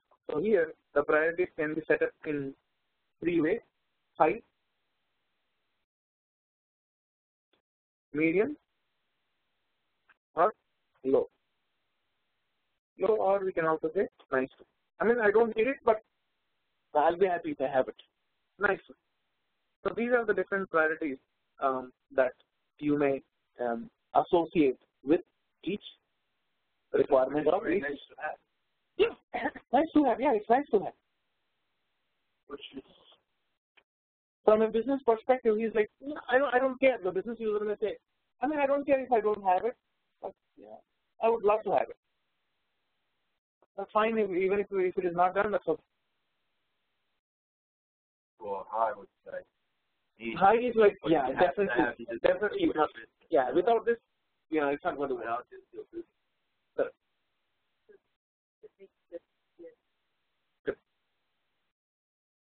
Right? And name of this. No, I think Facebook to document priority of that step. Would you put it right next to the step, or they would document what priority is the sector? So if you're asking me where would you document the priority? Anyway, these are attributes. It could be in the sequence. So as you're giving a number of multiple steps to the programmer to be performed, right? Mm-hmm. So, but you're saying, okay, this is my high priority, this is my low priority. Correct. So this is to let the program know that this one has to be programmed definitely. But this is not. No, this is for business decision purpose. Okay, this is not for the program. This is not for the program. I mean, you could tell him that it is critical. He would know it. But from a business perspective, it's just an identification. For the business. Right. Correct. And you tell him, okay, we have 100 use cases, out of which, okay, 50 are critical or high. First, let's get it done. Okay. Something like that. That kind of treatment. Okay. Stakeholder. Basically, stakeholder, this attribute will capture the name of the business user. Now, it could be 1 or 2 or 3. If there are multiple people involved, you basically capture their names along with it. Hey, I have the question again about the priority. Like, who determines like what is useful, what is high, what is medium, what is low? Because I'm pretty sure the business and the business people, the stakeholders, they would know what they want, but they wouldn't know what is the the high of their product or what is their low of the product, because those are some technical things. So the business will decide what is required, what is high, what is medium, what is low. They would know from the feature standpoint of view, they would know what is important, what is yeah. I mean, if they are business users, they would know their priority. They should know their priorities. They will know their priorities. Priority definitely has to be determined from the business side. As a BA, you will not be involved in priority. Subhash? Uh-huh. Hi, Eddie here. Now, you said about the priority. Now, when we say business will define it, is it the project manager defining it? Or no. we would straight away know from the stakeholder meeting? The stakeholder, whoever is dictating the requirement. Okay, so they would explicitly tell you this is critical task and this is medium and low. Correct. Okay. But of course you have to ask questions though. Right. I have a question. When you're creating this document, in the meeting, would there be a PM present or any kind of technical You said, or is just going to be you and? It depends on who is required, who is not required. I mean, there is no reason to have a project manager involved in a requirements gathering meeting. But in case if there is a, if you think there is a technical challenge, or if you think the developers probably may also need to be involved, if they have time, yes, I would invite the technology, at least the technical leads, because they can speak up. And there are several instances where I was driving the meetings by myself, and some instances where I felt that it may be challenged, then I basically pull the technical team also into these meetings. But normally there is no reason to have a project manager in the requirements. Yes, kind of project, then maybe need a technical person so that can type right away. Yeah, so it depends, right? Depends on the context. Depends. See, sometimes what happens is that the technical leads and the architects, they make it clear that, okay, you know what, any requirement meeting we want to be part of. And sometimes there are teams where they say, I don't care what kind of requirement meetings you're conducting, get me the requirement document, we'll take it up. So either way, there are different kind of people. So you just have to, if the project is in the very basic beginning stages, everybody has time, right? Everybody is waiting for requirements, and you invite them, they'll come.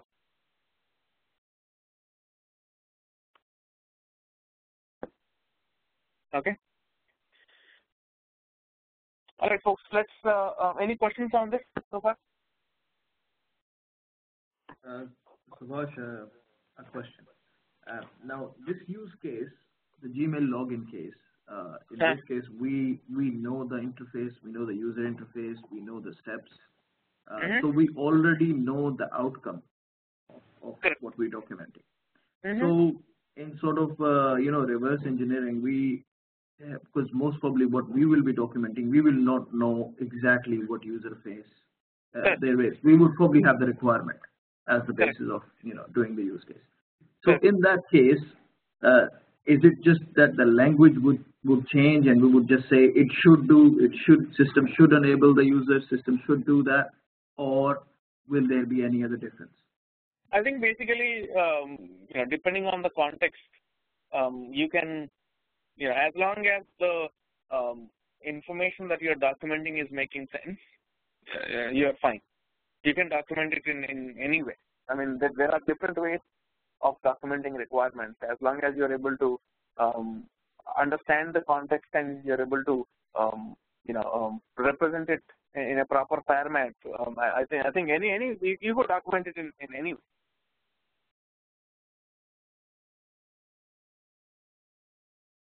But the goal is to make sure that the message is communicated. Okay.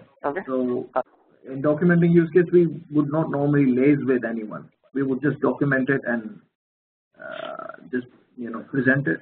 Is that it? No, you will be interacting. You will be setting up meetings, and the outcome of these meetings, whatever you have captured, that will basically be incorporated into your use cases or requirements, whatever you're trying to do. Okay. And not every single time we would do a use case. They might not ask for it, right? Correct. Okay. All right. So let's take a quick 20-minute break, and we'll come back at 11:30. And we'll continue with the use case diagrams next. Okay. And at the end, we'll give you some assignments on both the concepts so that it makes sense. All right, folks. 11:30, 20 minutes.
All right, folks, let's get started.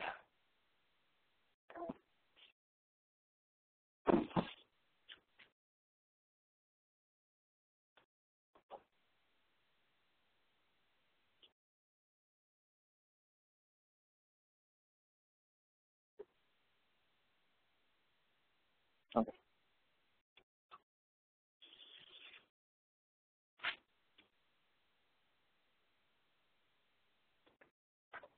All right, so the next concepts that we are going to learn. So any questions on the topic that we discussed so far that can help? Any questions on the descriptive use case?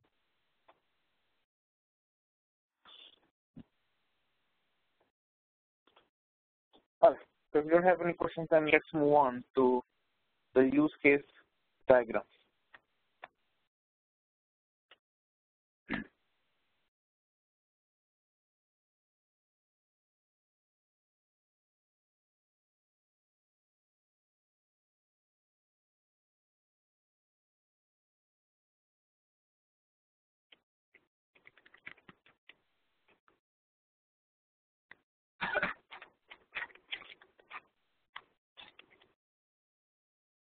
Okay, so use case diagram.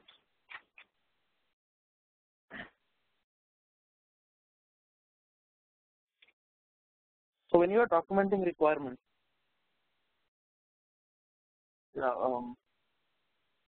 it's good to write descriptive detailed information. But however, in addition to documenting this detailed description, it also makes sense to have some pictorial representation of what you're trying to communicate, so that it's easy for any individual who is reading your requirements to understand what you're trying to communicate and present it effectively and efficiently. Right? So in this process of documenting requirements, it is very important that you have, in addition to documenting the description, it also makes sense if you come up with some diagrams, which makes it easy for anybody who is looking at it to understand what you're trying to communicate. Right? So when initially when the concept of these diagrams takes the picture, every organization has their own standards, and everybody used to come up with their own diagram. But however, the challenge was, how would I know what are the conventions, what are the standards that a particular organization is following when they are drawing diagrams? I wouldn't know, because they have their own standards, right? So eventually, then there was a lot of confusion. So eventually, people started feeling that, okay, there should be some standard. So if I'm drawing a diagram, right, there should be some universal standard that I should follow while drawing this diagram. And if I draw a diagram, I'm going to follow those standards defined by the universal language, and everybody should be able to follow because it's a universal language. Then the concept of UML came into play, right? UML stands for Unified Modeling Language.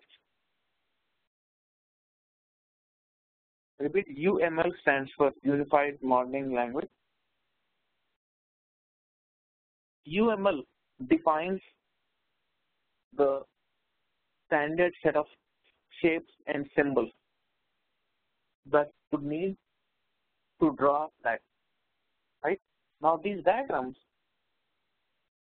are required everywhere, not only in this IT industry, right? You require it in civil industry, where the civil engineer need to come up with a architectural design. They also have to use some shapes and symbols. Even those symbols and shapes have to be standardized. Then the mechanical industry, where you have the tools, the drawings, and every symbol should have a meaning. Then in terms of network diagram, there should be some predefined symbols. So the UML is just not a simple standard language for drawing diagrams in the IT industry, but it is a it has come up with the universal set of requirements for different industries. For pharma, they may have their own set of symbols and notations that need to be standardized. Healthcare, telecom, right? Even so depending on the line of business, when you talk about transportation industry, they also have some ways to communicate. They need some diagrams also to communicate it, right? So all this was identified, and UML, which is the Unified Modeling Language, has come up, and this language has identified all the exhaustive, shapes and symbols, and every symbol has a predefined meaning. So when I'm documenting a diagram, and when I put a symbol there, it should have a meaning. It already has a predefined meaning, defined by UML. And if you know UML, you basically can understand the diagrams drawn by anybody in any part of the world, because the universal standard is the UML.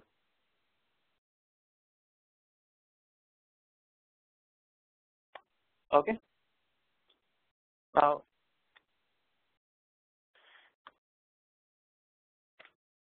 when it comes to the use case diagram,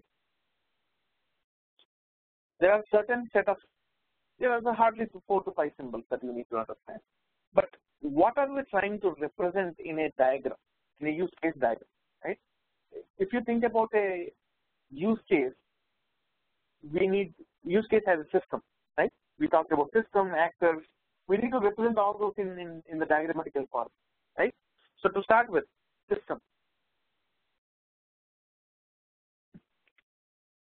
System is represented in rectangle shape. So if you see a rectangle, it means it's the system boundary.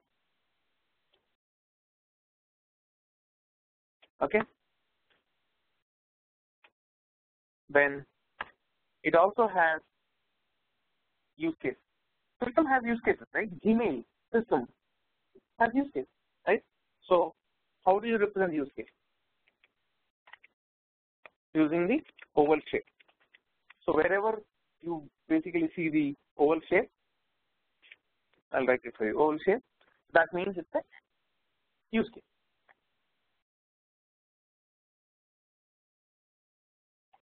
What is the other important thing that you need to represent? Actor. Actor is represented by the stick symbol. Okay? Actor is represented by the stick symbol.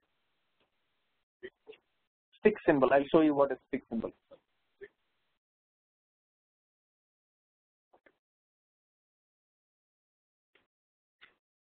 Stakeholder is the one who is defining all these.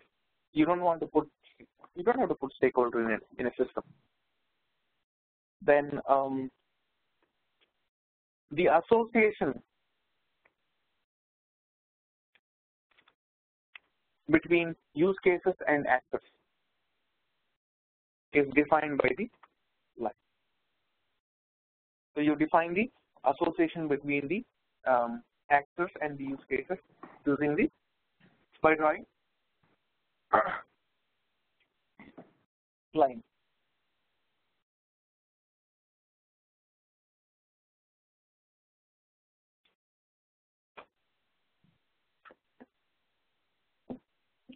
Good so far? Okay. Now what I'm going to do is I'm going to show you some diagram, very simple. And assuming that you understand what I have documented here and what I have explained you here, I'm assuming that it will be very easy for you to understand these diagrams. I don't even have to explain. So let's go ahead and let's start looking at these diagrams. Give me 1 second.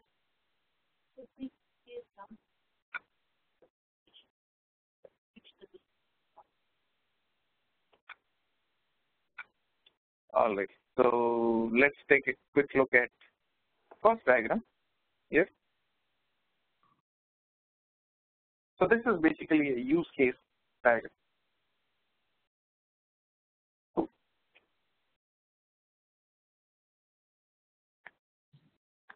Now, based on whatever I described to you, you tell me whether it is making sense or not.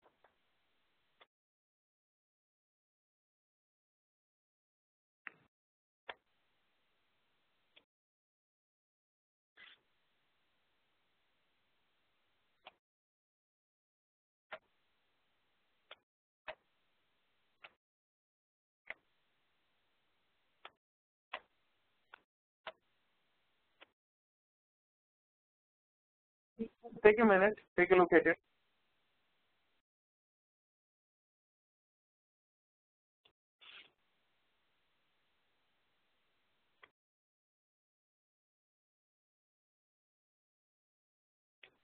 Simple.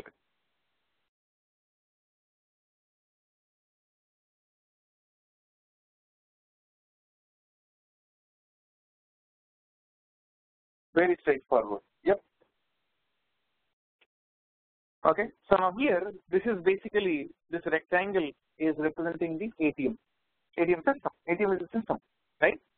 And the oval shape here represents the use cases, right? So ATM has different functionalities which were identified as use cases, which is check balance. Yeah, it is one feature, one use case. Deposit funds, withdraw cash, transfer funds, maintenance, and repair. Okay. Now, who are the actors who can interact with this ATM? Customer and technician. Bank, of course, is also an actor though.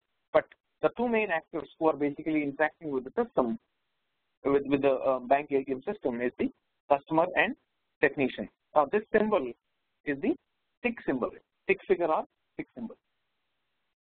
Okay. Now, the association between the actor and the use case is defined by drawing the line, right? So, a customer has access to check balances, deposit funds, draw cash, and transfer funds. Folks, please mute your line. I'm not sure who it is.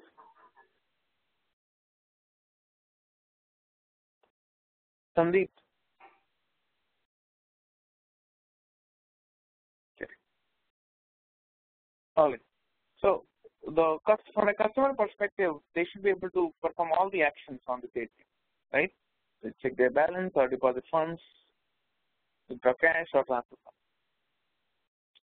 And technician is the only person who has access to maintain or repair the ATM. And of course, from a bank perspective, they have access to everything, right? So, let me go ahead and give you another example.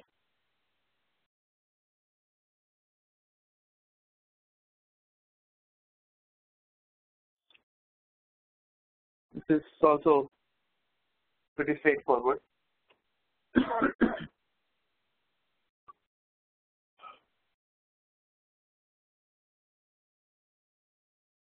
Subhash, I have a question.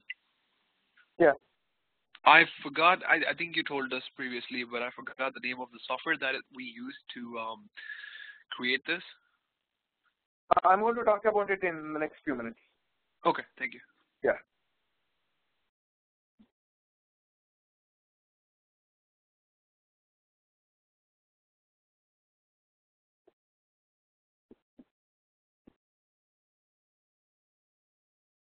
Good.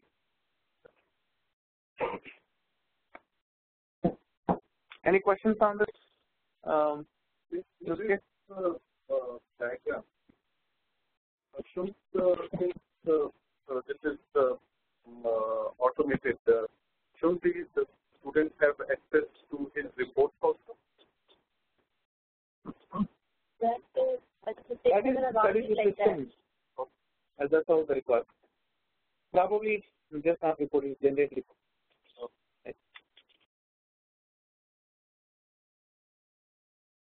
Hi, Subhash. I have a question. Yeah, go ahead. This may sound like a dumb question, but does color have anything to do with these diagrams, like the color representation, or it doesn't matter? No, doesn't matter. Hey, Subhash, so this is the software that we're looking at, right? Is that a picture of a software? No. This Okay. is basically a picture of a diagram. We'll talk about the software in a minute. This is basically an image. There is no tool, nothing involved. There is no tool. This is a very simple JPEG file image. So don't even think beyond it for now. Okay. All right.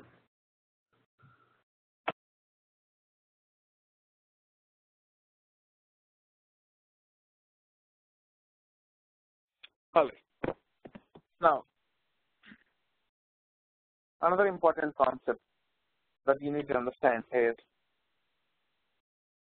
relationship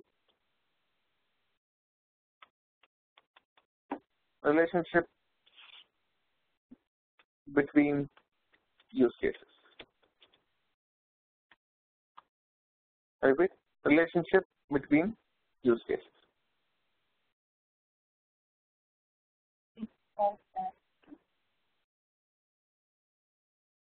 So when you have a system, and when the system basically has use cases, right? The use cases sometimes are connected to each other, right? So you can define the relationship between two or more use cases. Okay, and how would you define it? Using the includes relationship. The other is the extends relationship. I repeat, the use cases in a system can be related to each other. The relationship between two or more use cases in a system can be defined using the includes relationship or extends relationship. Okay, I'll give you a very simple example to make it very easy. So the question is, when do we connect, or when do we define the relationship between two or more use cases as include, and when do we do it as extend? I think that is one concept you need to understand, right? Whenever the relationship between two or more use cases is mandatory, when there is a mandatory dependency between two or more use cases, then you will use the includes relationship. And whenever the relationship is not mandatory, or when the relationship is optional, when there is no dependency between two use cases, then you use the extend relationship.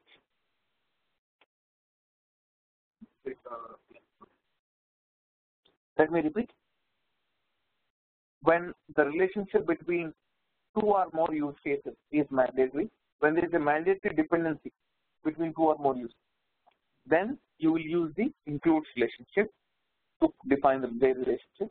And if the relationship is not mandatory, it's optional, then you use the extends relationship to define their relationship. Okay. So before you start asking questions, I'll give you a very simple example, and that example is good enough to answer all your questions. Okay. So one use case that we could think of is to fill gas in a car. Your use case is, that is one action that you want to do. The use case is to fill the gas in a car.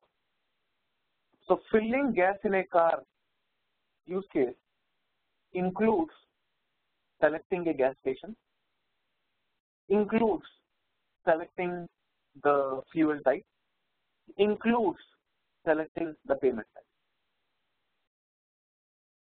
It extends to printing a receipt, right? So printing a receipt is not mandatory, but if you have to fill gas in a car, you have to basically select a gas station. You have to basically select a fuel type. You have to select a payment.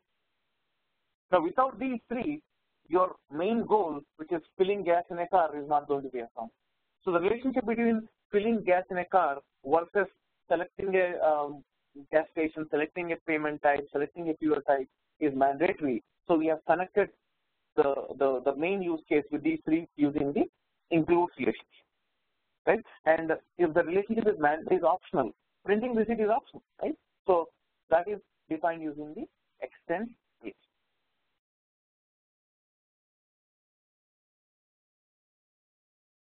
Okay.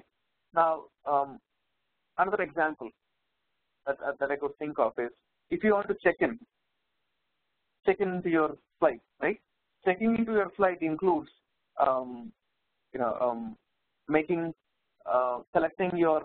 checking your luggage, right? You have to check in your luggage.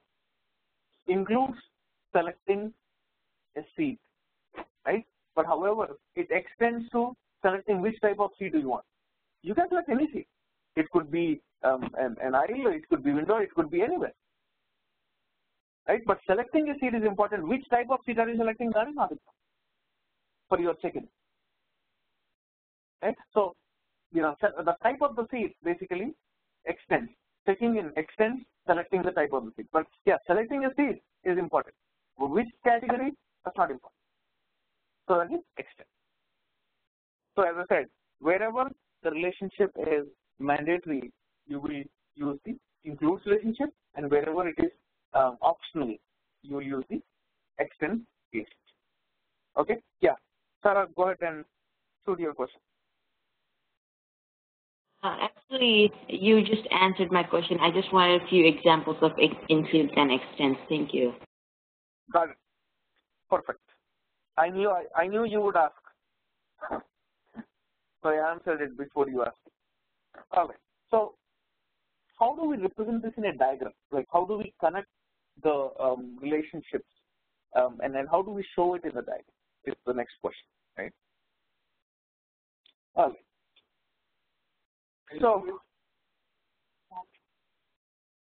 So here I cannot maximize this. This is the maximum, but I'll read it for you if you are not able to see. Okay. So here we have a student. Okay, and student is associated with attending a college or attending engineering college. Okay. Now, attending a college includes enrolling in the college, right? Right? I mean, without enrolling into the college, you cannot attend the college, right?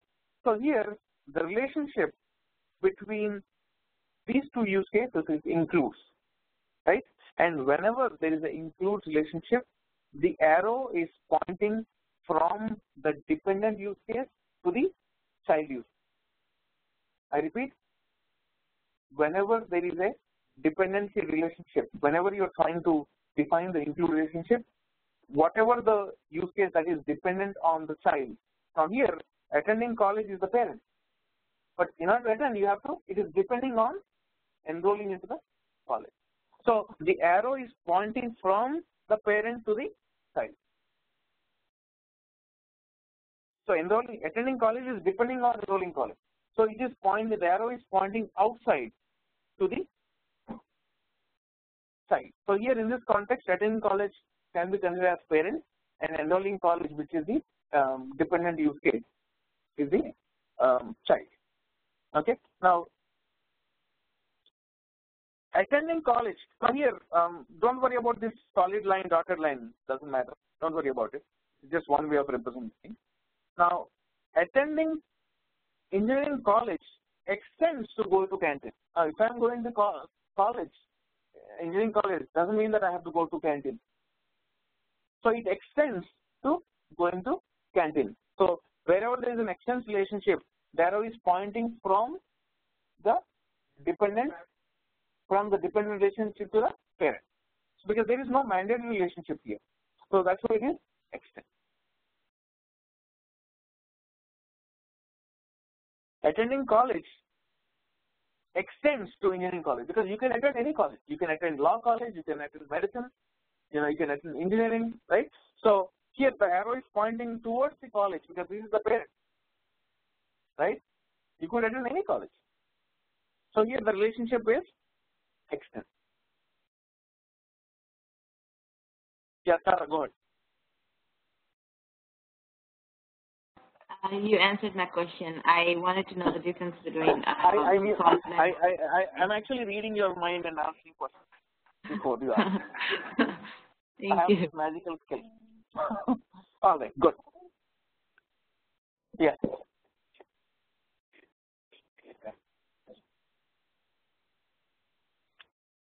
Any questions here, folks on the phone? No, Subhash, the magical skills worked. All right, perfect. Let's move on to another simple example. Just take a quick look at it. What happened? Is there any confusion? More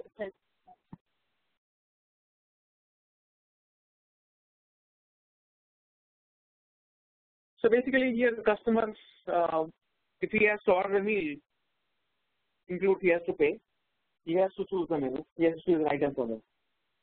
Right? If he wants to subscribe to some reviews, he has to choose a locality and he has to pay. Simple. Include. This I think probably will be more easy for you. Take a look at it now. I think this will be more easy for you to understand.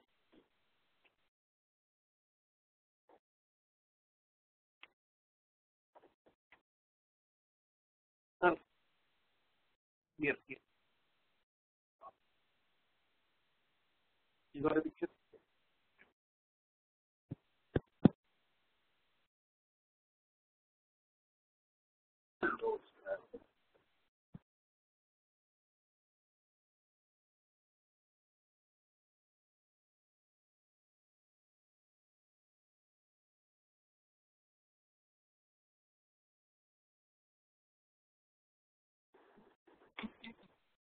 Good?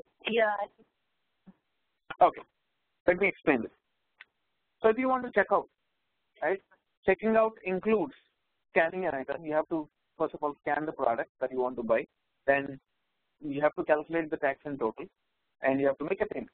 So checking out includes scanning, includes calculating the total, includes making a payment. So the arrow is basically pointing from the parent to the child. Right? So this is we are defining it using the includes relationship. Now, making a payment, there is no rule that I have to pay by cash, right? I can pay by cash, or I can pay by credit card, or I can pay by debit or by check. So the relationship between making a payment versus making payment by cash is optional. So each of the relationship between these two with the payment is optional, and that's the reason we basically have the arrow pointing in towards the parent. Don't worry about the solid dotted lines. This is just a way of drawing. Yeah. But I think this is one simple example for all of the concepts.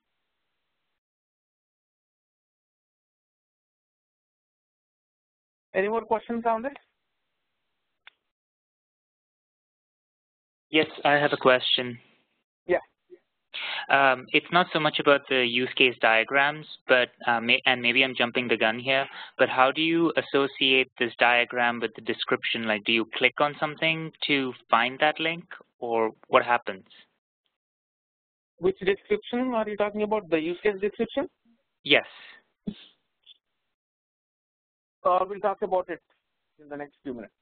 Okay, sure. Thank you. Yeah. And is there any directory where you can work in applicable diagram?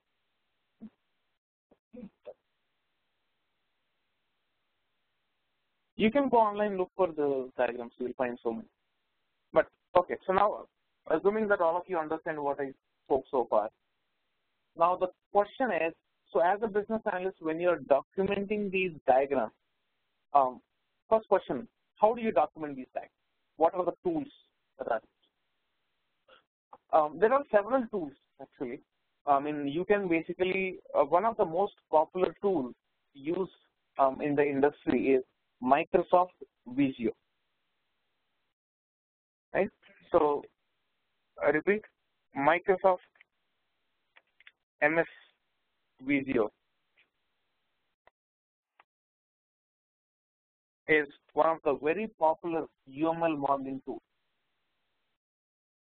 It's a Microsoft product, and as I said, in addition to this, you can basically use there are several tools in the market, but I think MS Visio is a very, very popular tool. Okay, and as a matter of fact, you can also draw this diagram using Office, Word also. If you see here, I think there are some shapes here.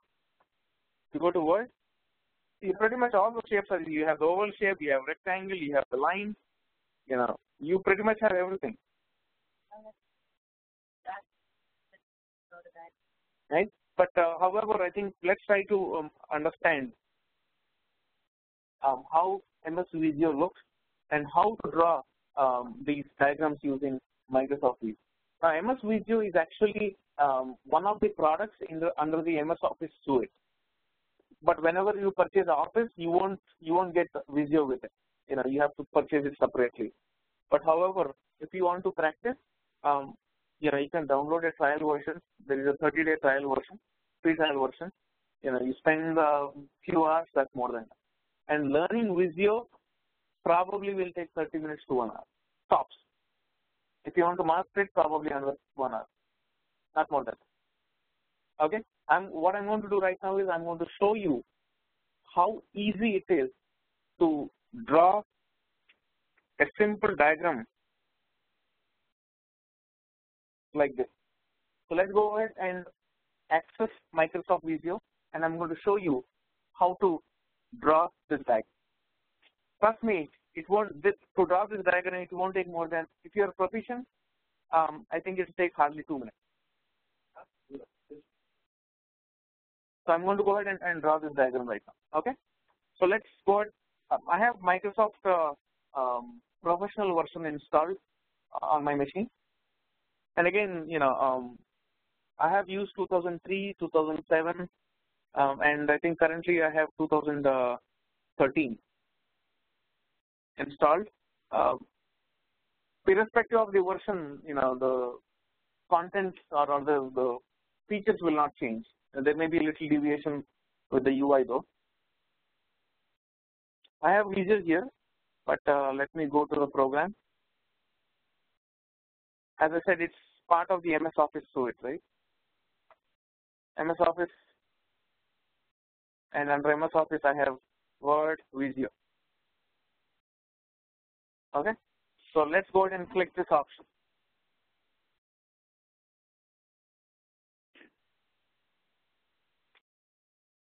The moment I click that, I have this screen opened up with the Visio environment,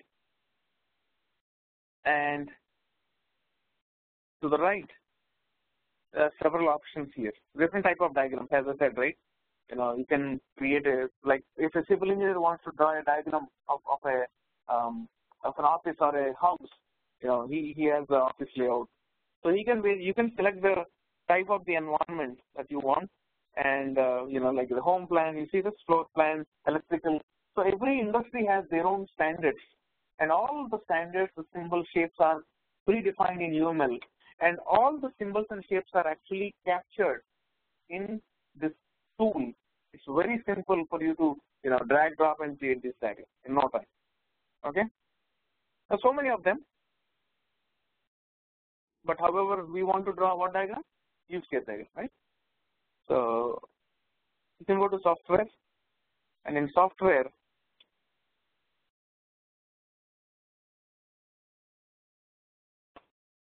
say UML use case diagram. Or all you have to do is go to this and you say use case. You got it. Right? Now select this option, click on this.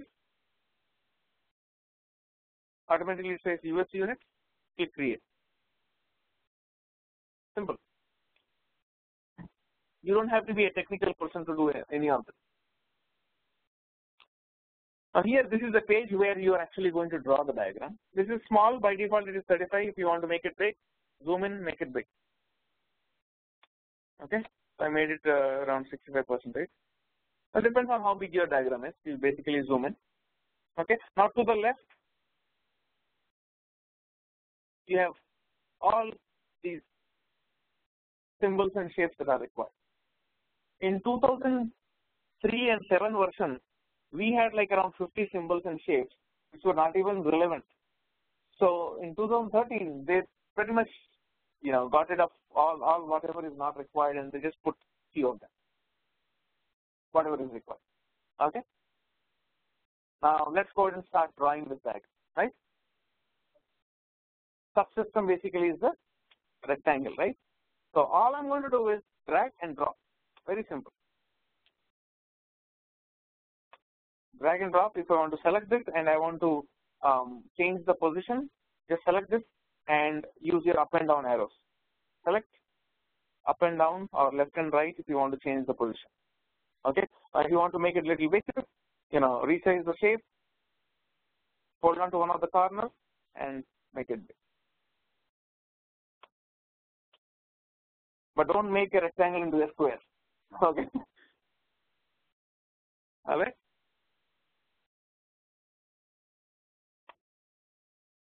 I want to make it a little bigger. Okay. So now here on the top it says name, right? So it's a bank ATM system, right? So I have to edit this name. So whenever you have to edit text, always remember double click. So I have to, if I want to edit this, select, double click. It will open up for editing, right? So bank ATM system. And by default, the font is green. And if you want to change the font, you can play around. Options are just like your options. You can play. Okay. And if I want to bold it, bold. I want to make it black color. Whatever I want. Okay. Now the next part is use case, right? So here I have use case, right? Drag, drop. Okay. By default, this is blue. By default, this is blue. If I want to change the color, go to fill. See, use default. Default is blue. But if I want to use any different color, I can use it. See this?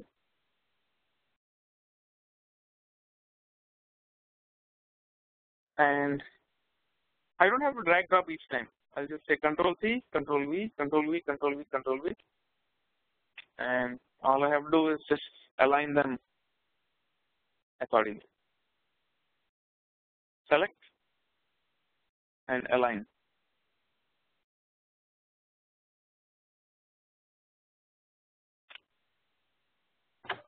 Do you have to create both the description and the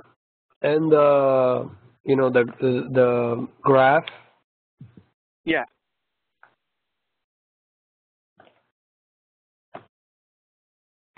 And that is for the technical team, right? To show them? For anybody. It could be for business or whoever it is. Right? So now I have to write something here, right? Double click. Whenever I have to write the name of the use case, double click. So say draw, say check balance, draw cash,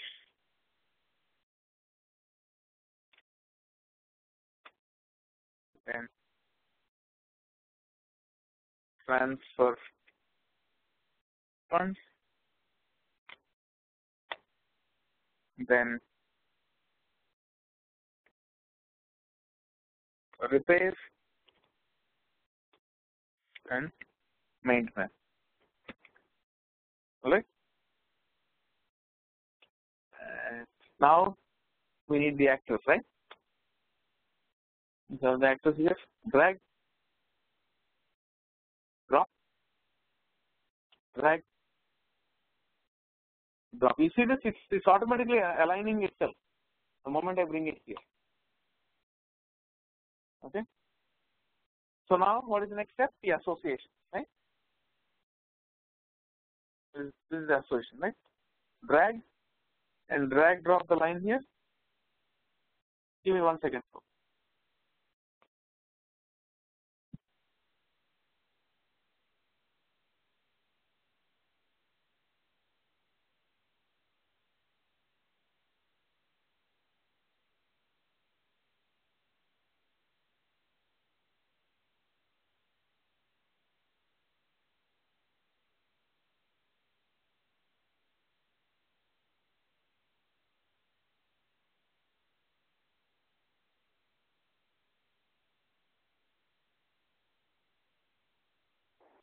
Alright, so all you have to do is just drag and drop, drag and drop,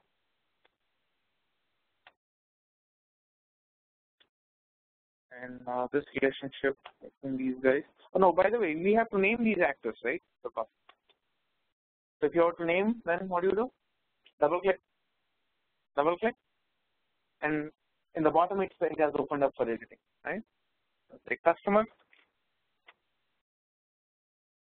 Actor is the customer, right? Yeah, it is an actor, we know that. But who is the actor? Customer, right? And here we have the ATM technician, right? And the association basically again is from the line.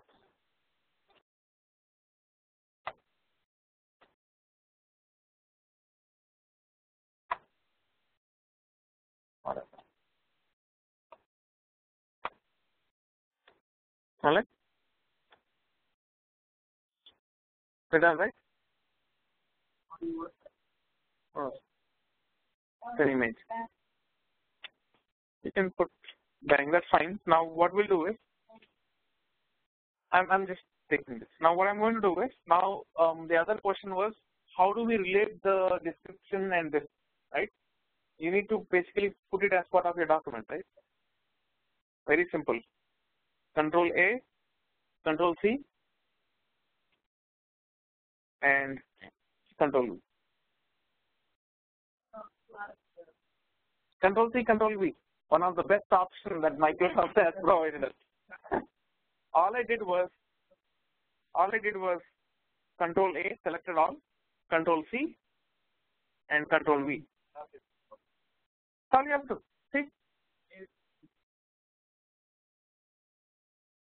See this? So whatever we have documented, so you will document the description and you will basically follow up with the respective diagram. That's you're right. Like that. Go back.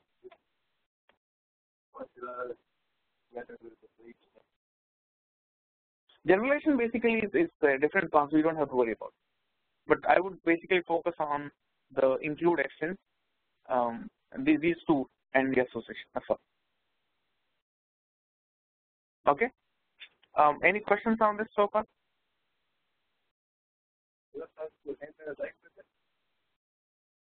Sorry? Just how you want to end the diagram, the usage that. And also, now we'll also try to draw the diagram for the relationship, right? Relationship. So if you want to draw one more diagram, just say insert page, keep this plus, and it'll open up. Make it a little bigger.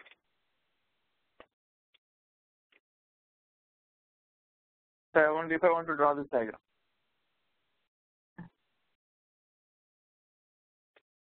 Drag, drop.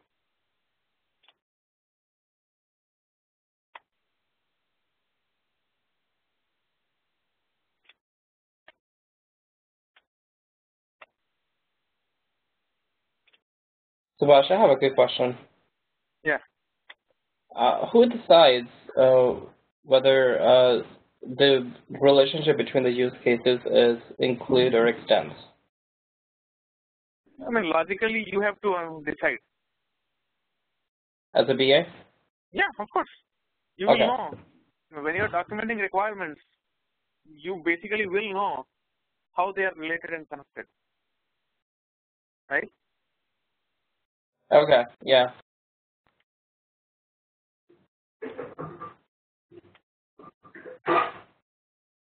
And then can you also set priorities on these subcases or user cases? Whether one is more important. Can you set priority on these user cases if one is more important than the other? I mean, that is part of your descriptive documentation. Okay. Yeah.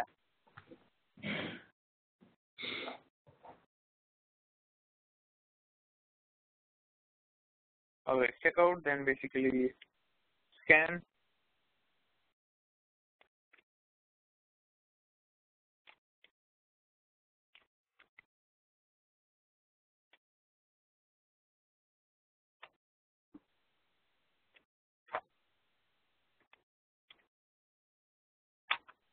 payment, right? So here there is a dependency relationship, which is the include, right? So we have the include relationship here, drag and drop.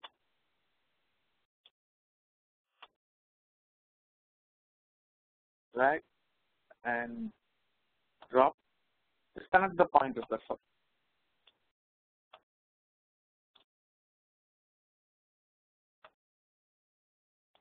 Drag, hold the test.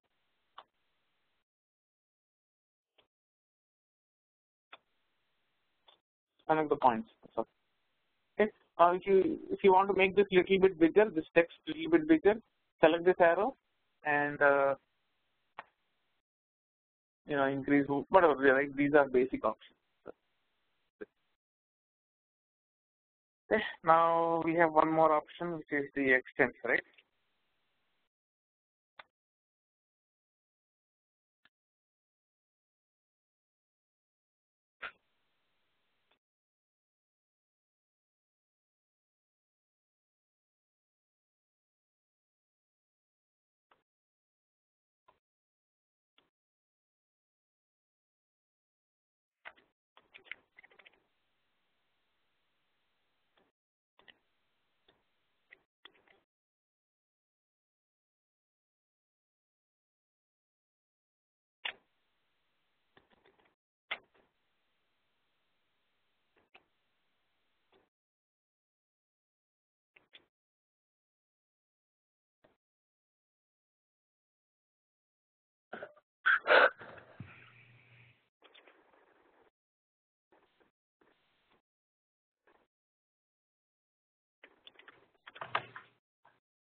Okay.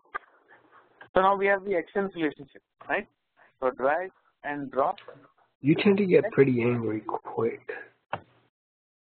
So the arrow is basically pointing towards the parent.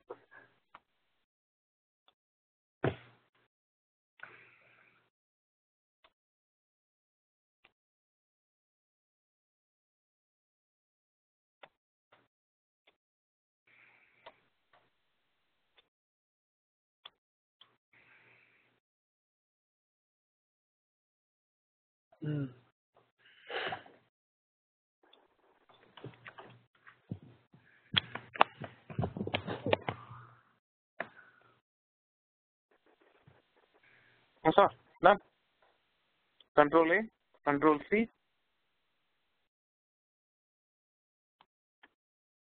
Control V.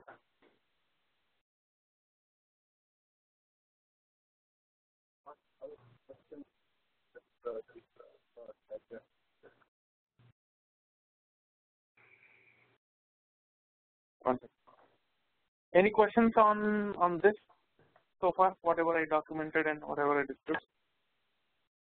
Good.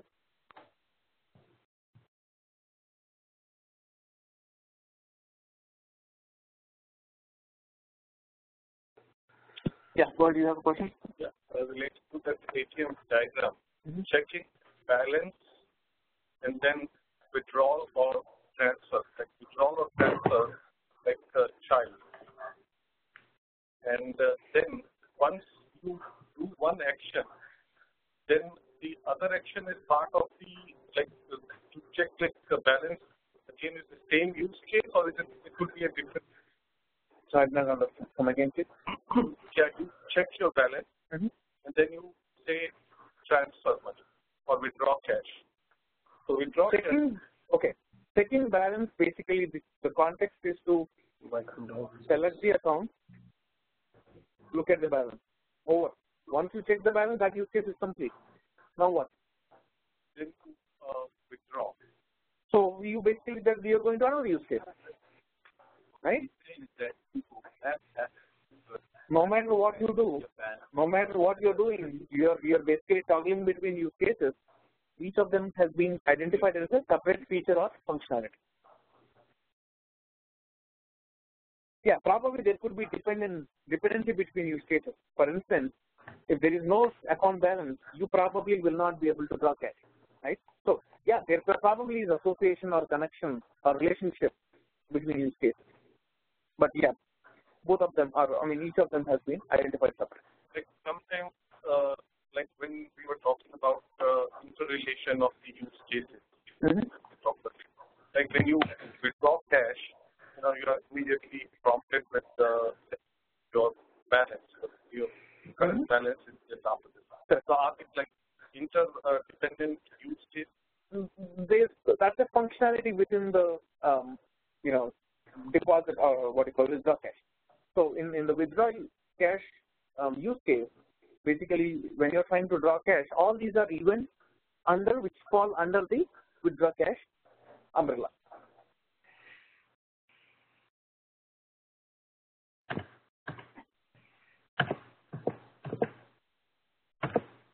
Okay. Any questions so far?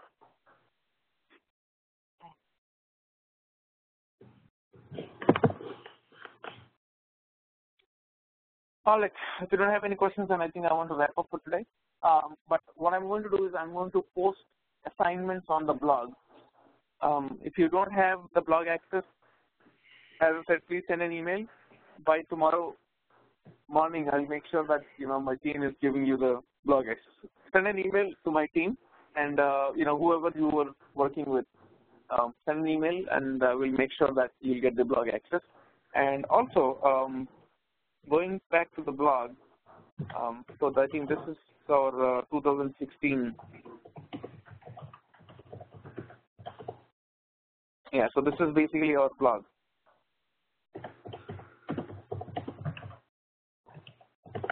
What is this saying weekday?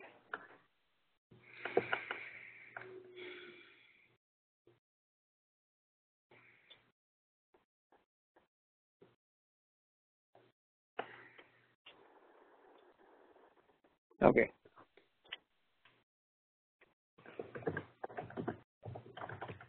All right. So, this is basically what you're going to end up getting access to. This is the space.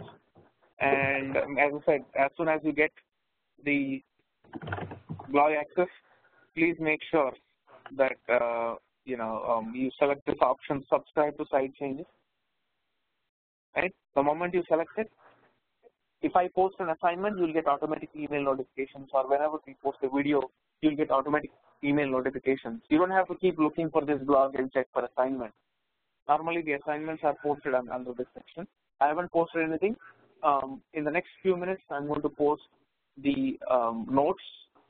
I've been writing some notes here in the class. So I'm going to post that Word document and also post some assignments for you to write some use cases and also come up with some UML diagrams and use case, descriptive use cases as well as part of the exercise. And also remember, when you are documenting use cases for the next class, please make sure that you go online, look for some templates, because I don't want you to limit yourself to the class, right? So when you start going and browsing, browse for some templates. Look for like use case templates. I'll show you.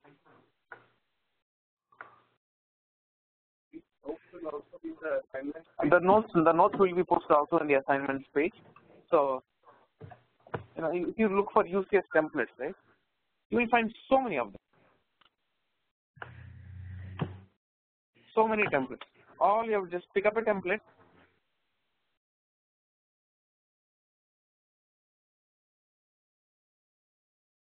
and start looking through it, right? Start looking through it. See, this is how a template looks like. When you start working in the industry, someone will give you this template, right? All you have to do is, fill in the blanks. Use case for which project, prepared by your name, organization, region history, use case ID, name, everything. You will be able to follow everything. You go research and get any template, but you will know that whatever you have learned, you are able to document every use. The thing is, I want you to kind of go out of our session and try to do more research. You may find some new keywords, new way of defining the attributes, right? So expand yourself, get out of the class and do more browsing and research. And whatever use cases that I'm going to post on the blog for assignment, please make sure you finish them and you upload them back to the blog. Okay? If anybody doesn't know how to upload the assignment, very simple. You go to the assignments, click the new post.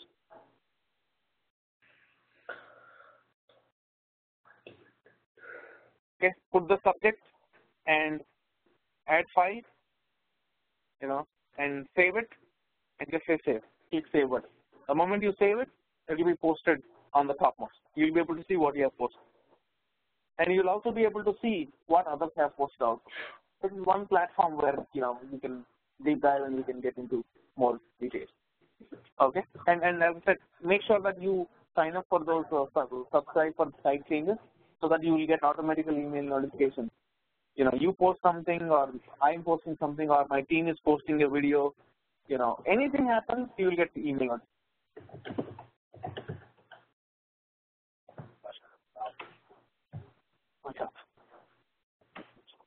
All right, folks on the line, any questions before I wind up the class?